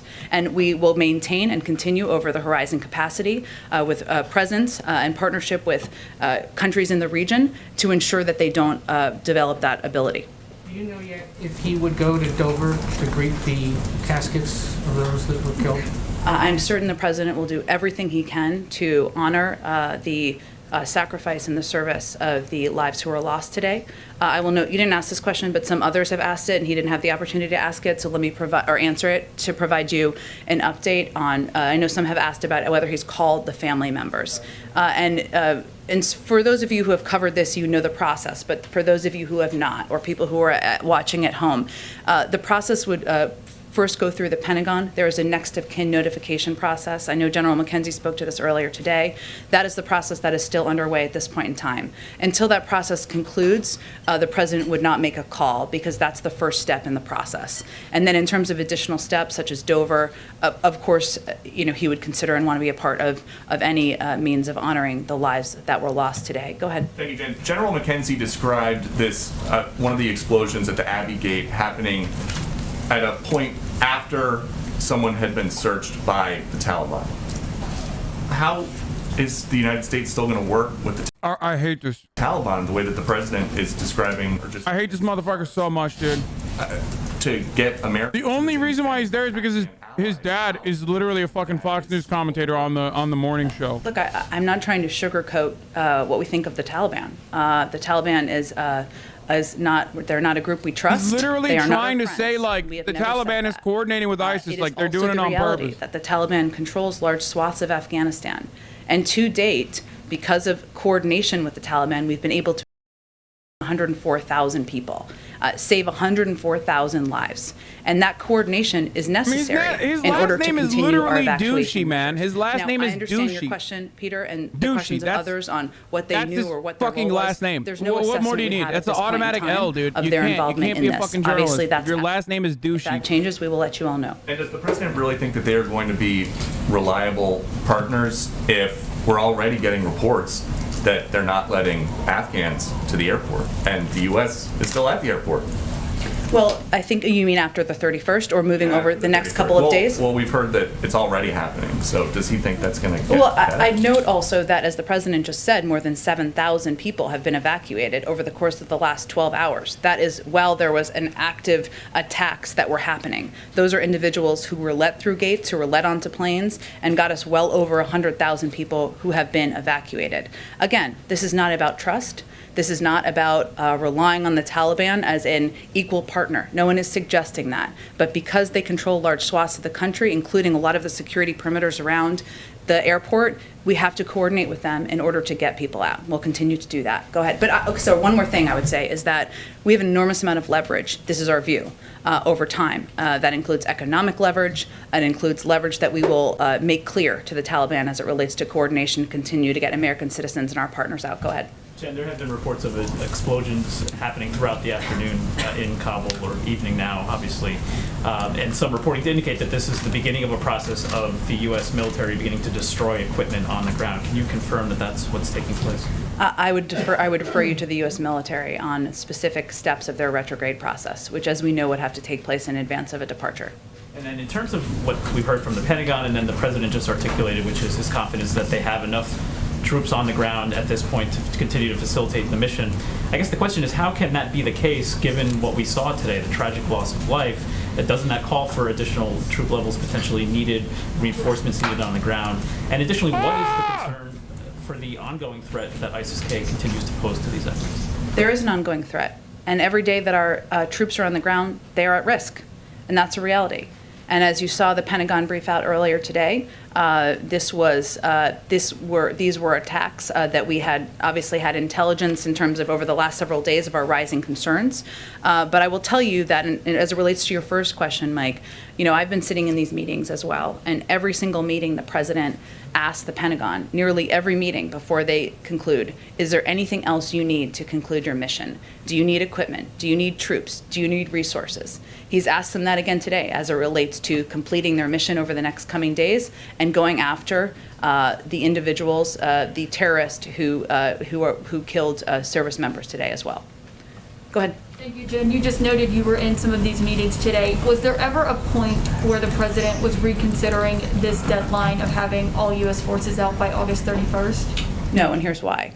The president relies on the advice of his military commanders, and they continue to believe that it is essential to get out by the 31st. That is their advice. And there are several reasons for that. One is the ongoing threats. And the second is that we want to be able to have the ability to get individuals out who have been partners of ours after the 31st. And they believe the best way to do that is to stay on that timeline at this point in time. And does the White House still anticipate that those flights of mass evacuations will end before the actual 31st? I'm not going to get into an operational timeline of when the last evacuation flight will be, and I don't expect the Department of Defense will do that either. We will let you know, as we have twice a day, as we have updated numbers. One more question. Is there an alternative plan being discussed for how to get these people who are seeking to leave to the airport, given it is potentially perilous to go and wait outside the gates right now to get in? There are a range of operations and operational approaches that our commanders and military on the ground have been utilizing over the course of several days, if not more. I'm not going to outline those from here, but that is why they're in touch with American citizens, why they're in touch with partners we're working to evacuate, to get them safely to the airport and evacuated at the appropriate time. Go ahead. Is it your opinion that the president has the authority he needs from Congress or wherever else to continue operations beyond August 31st? He kind of talked about pursuing ISIS-K wherever, whenever he needs to. Is there any expectation that he'll need any additional authority to do so? I don't believe there's an expectation of additional authority needed. And what about for military commanders on the ground? Will they need to come back in order to conduct counterterrorism operations, in order to do anything of the sort? Well, again, as the president just said in his remarks a little while ago, he's asked them to draw up plans. The president I don't think he could have been more clear about the fact that he believes we will not forgive, we will not forget, and we will hunt down these terrorists. Chat, what the fuck is Peter Ducey's tag on Twitter? I can't find it. I'm trying to add him. Delivering on, but I don't have anything to outline for you today on that. And is it possible to do that with no military troops, no military bases in the surrounding countries around Afghanistan? Again, I would note for you, Trevor, as you know, you've covered these issues quite closely. We have a range of counterterrorism capacities in a number of countries around the world. We don't have military bases. Obviously, I'm not going to outline what their approach would be from the military. I will leave that to them to take and leave it to them to outline anything on their timeline. Go ahead. Jen, you mentioned about the increasing concerns about this terror threat. The president just 2 days ago said each day of operations brings added risk to our troops. Today we saw the deadly consequences of that. If the risk grows grows tomorrow and keeps growing the next day and beyond that, how should Americans feel about this operation continuing right now for the coming days? Well, I would say first, you heard General McKenzie convey clearly that we had every intention, they had every intention of continuing this evacuation mission over the coming days, and that they plan for incidents of these kind. I mean, to the degree that they can. They have every intention to continue. Last time the president has regular. Last time he tweeted was in 2020. Every day, multiple times a day on days like this, about how they see the circumstance on the ground. But that is our expectation at this point in time, that it will absolutely continue over the coming days. And can you give us some details about how the president spent his day? He was scheduled to get briefed in the 9 o'clock hour by his national security team, and that's when the first reports were coming in of this. Walk us through what he did over those coming hours, just some color behind the scenes today. Sure. For people who are watching, color means additional details of what he was up to. I will say, Karen, that the initial reports of the attacks came in as members of his national security team were gathering in the Situation Room for a regular meeting with the president. So they were just gathering and sitting down. So those and gathering in the room, those initial reports came in at that time. As the president arrived in the Situation Room, one of the first updates he received, of course, was about the attacks on the ground in Kabul. This was a developing situation, as it has been through the course of the day and through the course of his briefing with his national security team this morning. His commanders on the ground also and in the region gave regular updates as they learned more information. Once he left the Situation Room, those updates proceeded through the course of the day. He's been in constant contact with his national security advisor, his Secretary of State, Secretary of Defense, and military commanders, both here and in the region throughout the course of the day, receiving updates on what's happening on the ground. Was there ever a second meeting of that entire national security team with the president in the sit room again? No, this was just regular ongoing contact with members of his national security team through the course of the day. Just to clarify, since you said you were with him, how was he? How was his mood? How was he in dealing with with the incoming information? How was he in asking the questions of military commanders, etc.? Well, I would say that anyone who's watched the president up close, which is most of you, knows that the putting the lives of servicemen and women at risk and those decisions that you have to make as commander-in-chief weigh heavily on him. And as I noted a few minutes ago, any day where you lose service members is maybe the worst day of your presidency. And hopefully there's not more. But we are certainly early in the presidency at this point in time. So I would say, he was somber. And as he said today, outraged at these terrorists taking the lives of service members. And he wanted to make clear to the public, he wanted to have all the information that he could before he spoke to the American people, so he could convey exactly what we knew at the point in time where he addressed the public. And he has wanted very detailed updates of exactly what we know about what is happening on the ground. And that is why he's been in constant contact with members of his national security team. Sorry, just quickly, can you confirm the reports that it is now 13 U.S. service members who have died? I would leave that to the Department of Defense. Not making fun of the military today, I see. Strange. No, you just missed it. I make fun of the military every day. It's not necessarily the military I make fun of, though. It's fucking dumbasses who think that, like, people are dying for good reason. The 12 people that died today literally did not need to die. They just didn't. The 12 fucking service members that died today did not need to fucking die. Okay? Straight up. Every single president that came before Joe Biden, including Joe Biden, are, especially when he was vice president, are partially responsible for every single fucking death so far. For the record, those 12 people that died, though, they died doing something incredibly honorable, which is evacuating Afghan and American people out of Afghanistan. So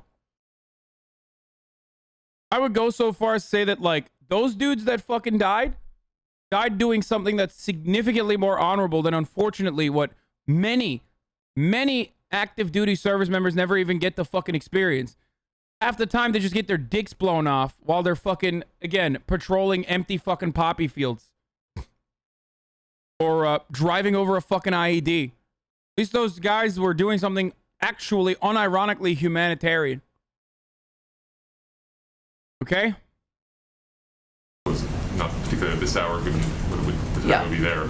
Can Americans go? Should Americans go? Are Afghan SIVs getting through Taliban checkpoints and to the airport? Are you still discouraging them from doing that? What is the situation on the ground in that perimeter? Again, Josh, I would say that we are giving very specific direction to individuals, American citizens and others, on when they should come to the airport, where they should meet, how they should come to the airport. We're obviously not going to outline or detail those from here or in any public manner, but that is certainly the direction we would be giving to people, to pay attention to the security alerts and to pay attention to notifications and contacts they're receiving from us or coalition partners.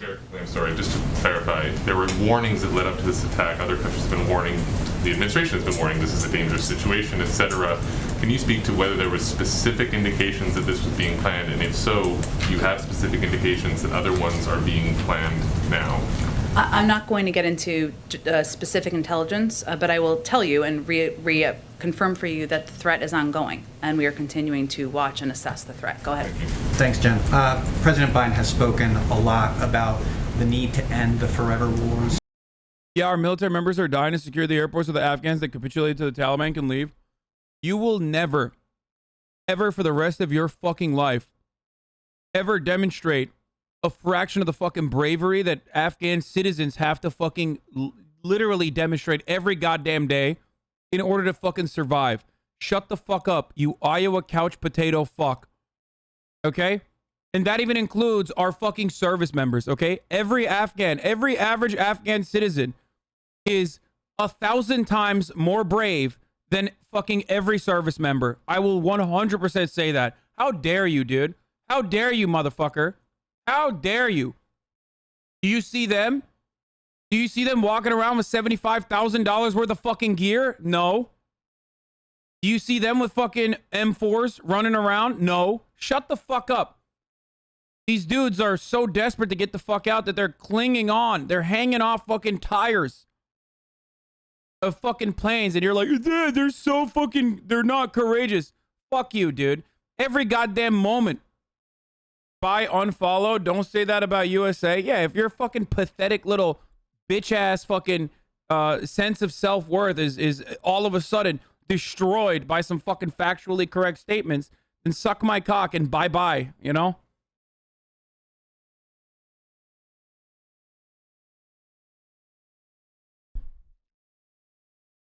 That shit pisses me off so much when people are like, the Afghan people are just like, you know, the Afghan people are so fucking cowardly. They're so cowardly. Yeah, dude? Really? Why don't you walk around in fucking tattered clothes all day, you know, in flip-flops, when there's like literal fucking IEDs blowing up all around you? When you have one invading force that's like hella fucking kitted out, knocking down your fucking door.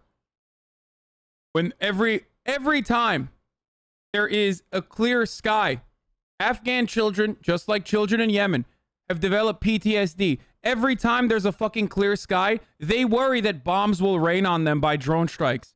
You mean to tell me those motherfuckers aren't brave, dude? That's a part of their everyday life. Shut the fuck up. You stupid bitch.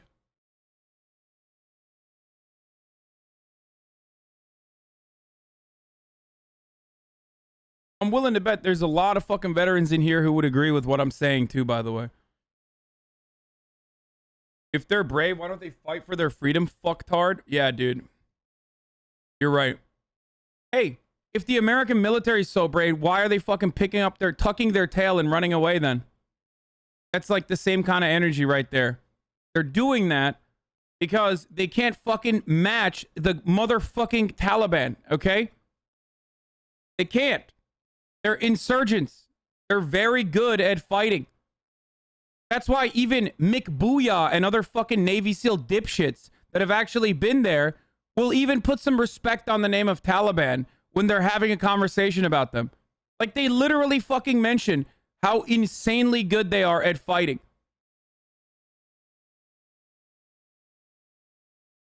It's their fucking mountains. It's their cities, bro. For 20 years, we've been getting our fucking shit pushed in by goddamn goat herders using weapons that we gave them like 40 years ago, okay? And you're going to sit here and be like, oh my God, like, oh, the cowards. These people are cowards.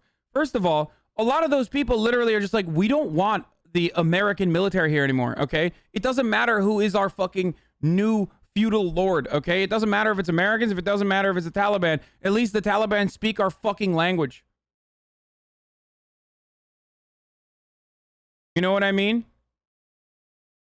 They just want they want stability. They want an end to the fucking senseless bloodshed, dude.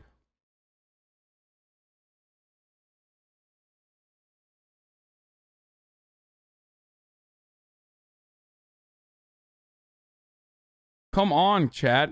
As many as we Figure it can, out. but I have not had a conversation with him about raising the cap beyond the 125. As you said, I'm happy to do that. Go ahead, Eli. Given that Kabul has been the only departure point in the country, I wonder if the administration knows how many of the American citizens left, the green card holders, SIVs, that are in the country still are outside of Kabul, and if there have been or may be in the future efforts to go out and rescue people from those more far-flung places. Yes. On your latter question, I'm not going to get into more details and will continue to be.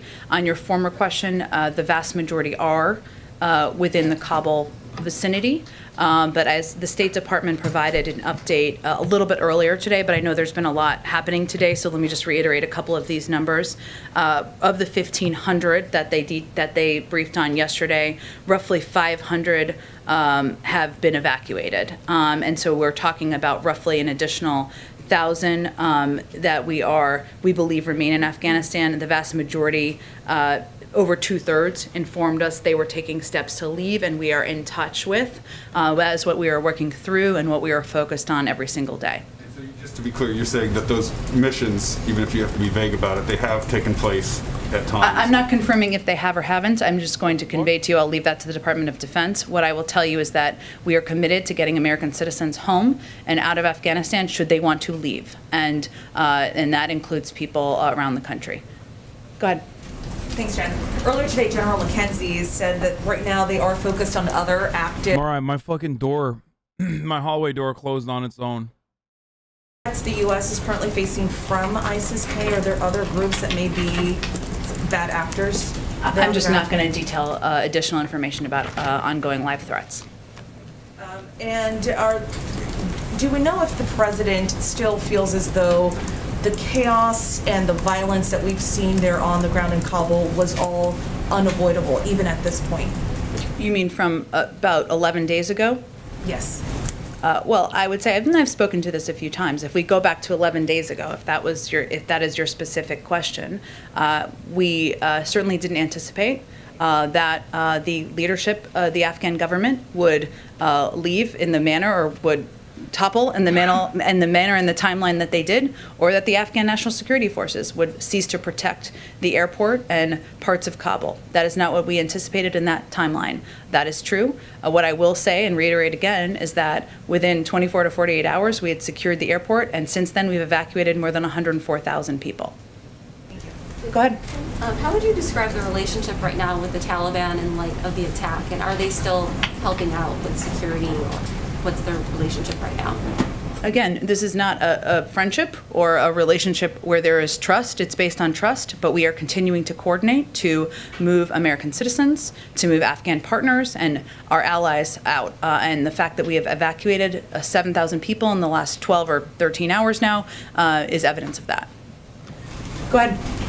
Thanks, Jen. So 2 Republican senators so far have called on the president to resign over the attacks in Afghanistan today. What's the White House's response to that? I would say first, this is a day where U.S. service members, 12 of them, lost their lives at the hands of terrorists. It's not a day for politics, and we would expect that any American, whether they're elected or not, would stand with us in our commitment to going after and fighting and killing those terrorists wherever they live, and to honoring the memory of service members, and that's what this day is for.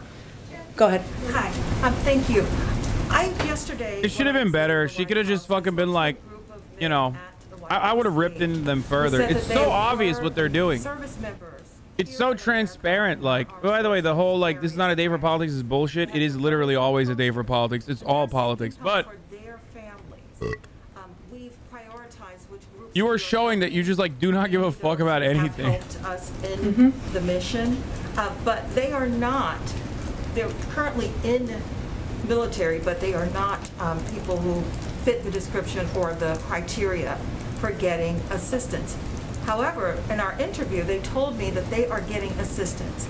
Can you speak to this prioritization and who really is eligible to get assistance going forward, considering what happened today?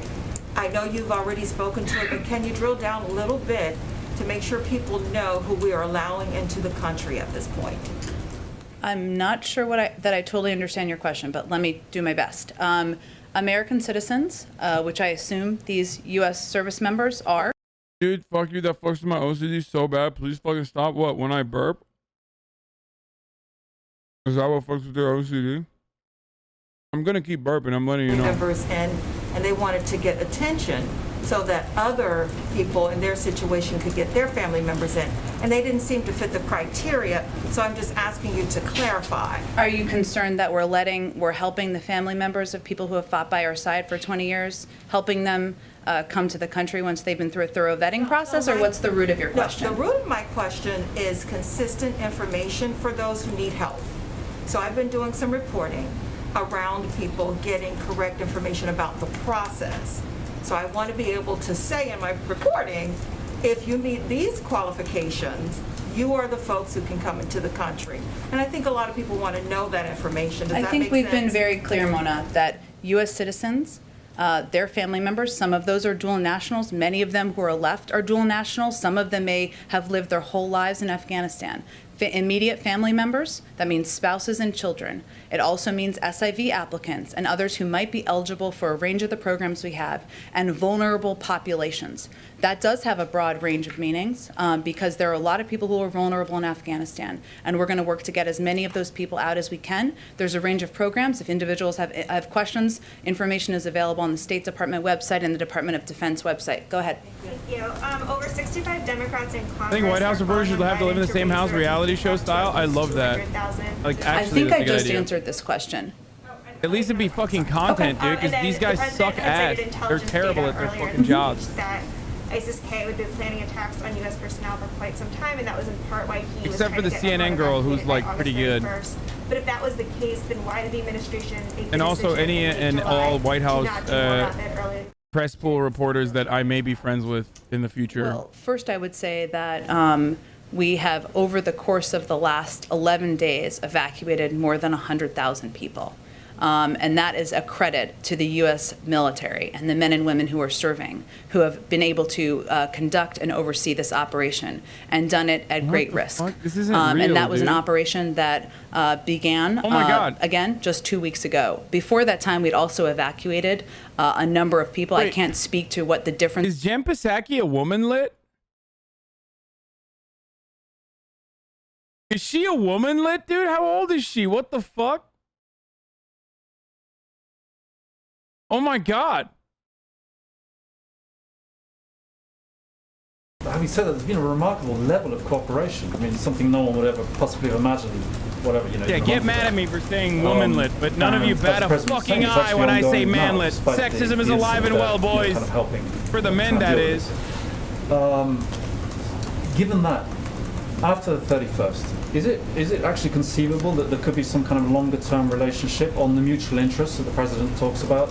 Security, We do not want to hear humanitarian from aid, the and, British on this you know, whether issue. you call it recognition or not, you're basically working alongside the Taliban authorities in Afghanistan long term.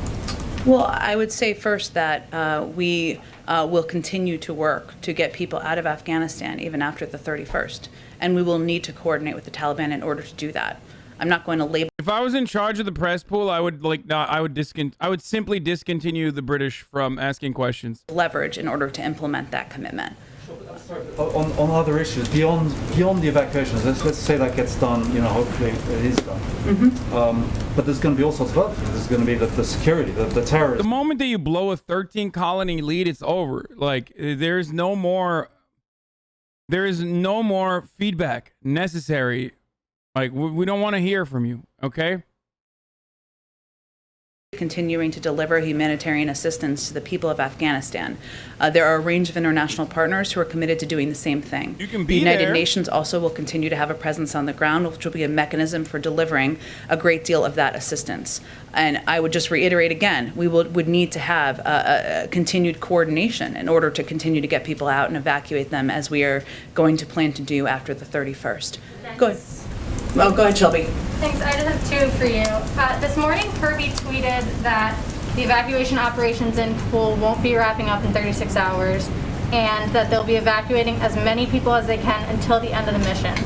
What does the administration define the end of the mission as? Is it the 31st, or is it once we evacuate everyone that the administration has promised to get out? The end of this mission, yes, the 31st. But our commitment to getting American citizens out who may not be ready to depart continues. There is no deadline on. There's no end of that timeline, I should say, to getting our Afghan partners out. And I think he put out that tweet. John Kirby, as the Pentagon spokesperson, put out that tweet because there was a great deal of reporting that was inaccurate, that we were ending evacuation flights tomorrow, and that is not accurate. And then just one more. The president promised earlier that they'll continue to get any American who wishes to get out of Afghanistan out even after the 31st. How is the administration going to ensure the safe evacuation for U.S. citizens without troop presence when, even with troop presence, we just saw this attack happen? Well, again, over the last 11 days, we've evacuated 104,000 people, including the vast majority of Americans who were in Afghanistan. But our commitment does not end, right? We are continuing to work to get every American citizen who wants to leave out before the 31st. We will need to continue to coordinate with the Taliban in order to get people to the airport and out from the airport. Those operational details and discussions are ongoing, and as we have more to report to all of you, we will provide that information. Go ahead. Thank you, Jen. Moments ago, you said that the commitment doesn't end at the end of the month. And that Bro, am I crazy? I'm about to be ageist as fuck. Why is the White House press pool either 70 or 17? What did they bring all the fucking interns to work today? What's going on? Are these people like literally 17? Am I old now? a sort of harsh reality that some Americans might still be left on the ground there when we leave? There are some seriously, Americans. Is this like bring your Zoomer to work day? What the fuck? First, that is possible. Many of these Americans who remain are dual citizens. They may have extended family members, 20 family members, 30 family members, others who they want to bring with them, and they're not ready to make that decision yet. Our commitment to them does not end. We will continue to work to get them out. But his objective and focus and laser focus, which he asked for many updates a day on, is getting every American who wants to leave out now in the next few days. That is what our U.S. military is working to deliver on. Jen, go ahead. A quick follow-up to that. What are those Americans supposed to do on September 1st? We have been reaching out, in touch with every single American who has reached out to us and we have contact for via phone, email, text, WhatsApp. That will continue. That will continue. But our focus right now is on getting every single American who wants to leave out in advance of the 31st. Jen. Go ahead. Jen, given that you had intelligence about the attack, even as I understand it, down to the very gate, but weren't able to stop it, what hope do you have of thwarting further attacks that the president told us just dude. now? And Again with the British, dude. And if not, isn't the decision to say... We do not want to hear from you. You're literally British, dude. Sure. Well, I would say first that General Listen, much respect to all the fucking Brits in the chat who have to deal with psychotic, like, bloodthirsty maniacs, even on the labor side, that are like agitating for war non-fucking stop for some reason. It's really fucking annoying. I don't know where, like, the UK just out of nowhere, like England out of nowhere just decided, like, oi bruv, we want to keep fucking going on with the wars, yeah? Like, well, who the fuck are you, bro? All right, you go do that on your own. Your troops literally wear shorts, dog. Your fucking troops wear shorts. Disrespectful. Okay? Go bring your fucking short pantaloon troops out there on your own. No help from Australia. No New Zealand. No Australia. Just you. Just go out there and do it on your own if you want to fucking do it.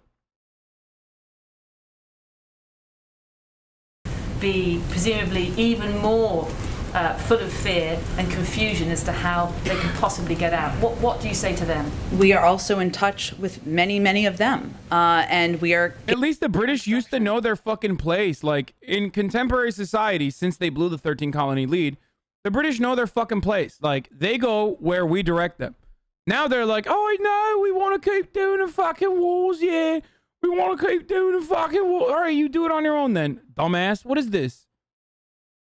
Know your fucking place. For our programs, whether they are SAV programs, P1, P2 programs, other vulnerable Afghans, we are continuing to work to get as many out as we can, and we will continue to work with our partners and allies to continue to get them out.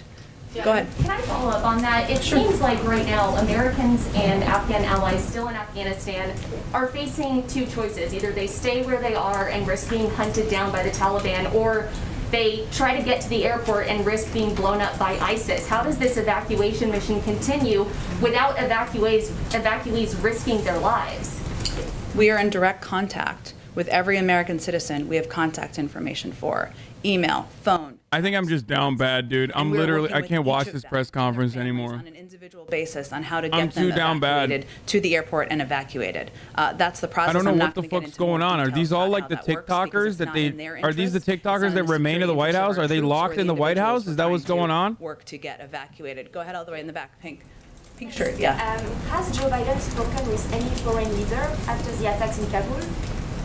This today, I will have to check on that for you. That's a great question. I'm not sure he has today, but I will check on that for you. And as you all know, he's going to be meeting with the Prime Minister of Israel tomorrow. Okay, thank you, everyone. The French can say whatever they want. Anyway, here's a palate cleanser. There was a lot of stuff that I wanted to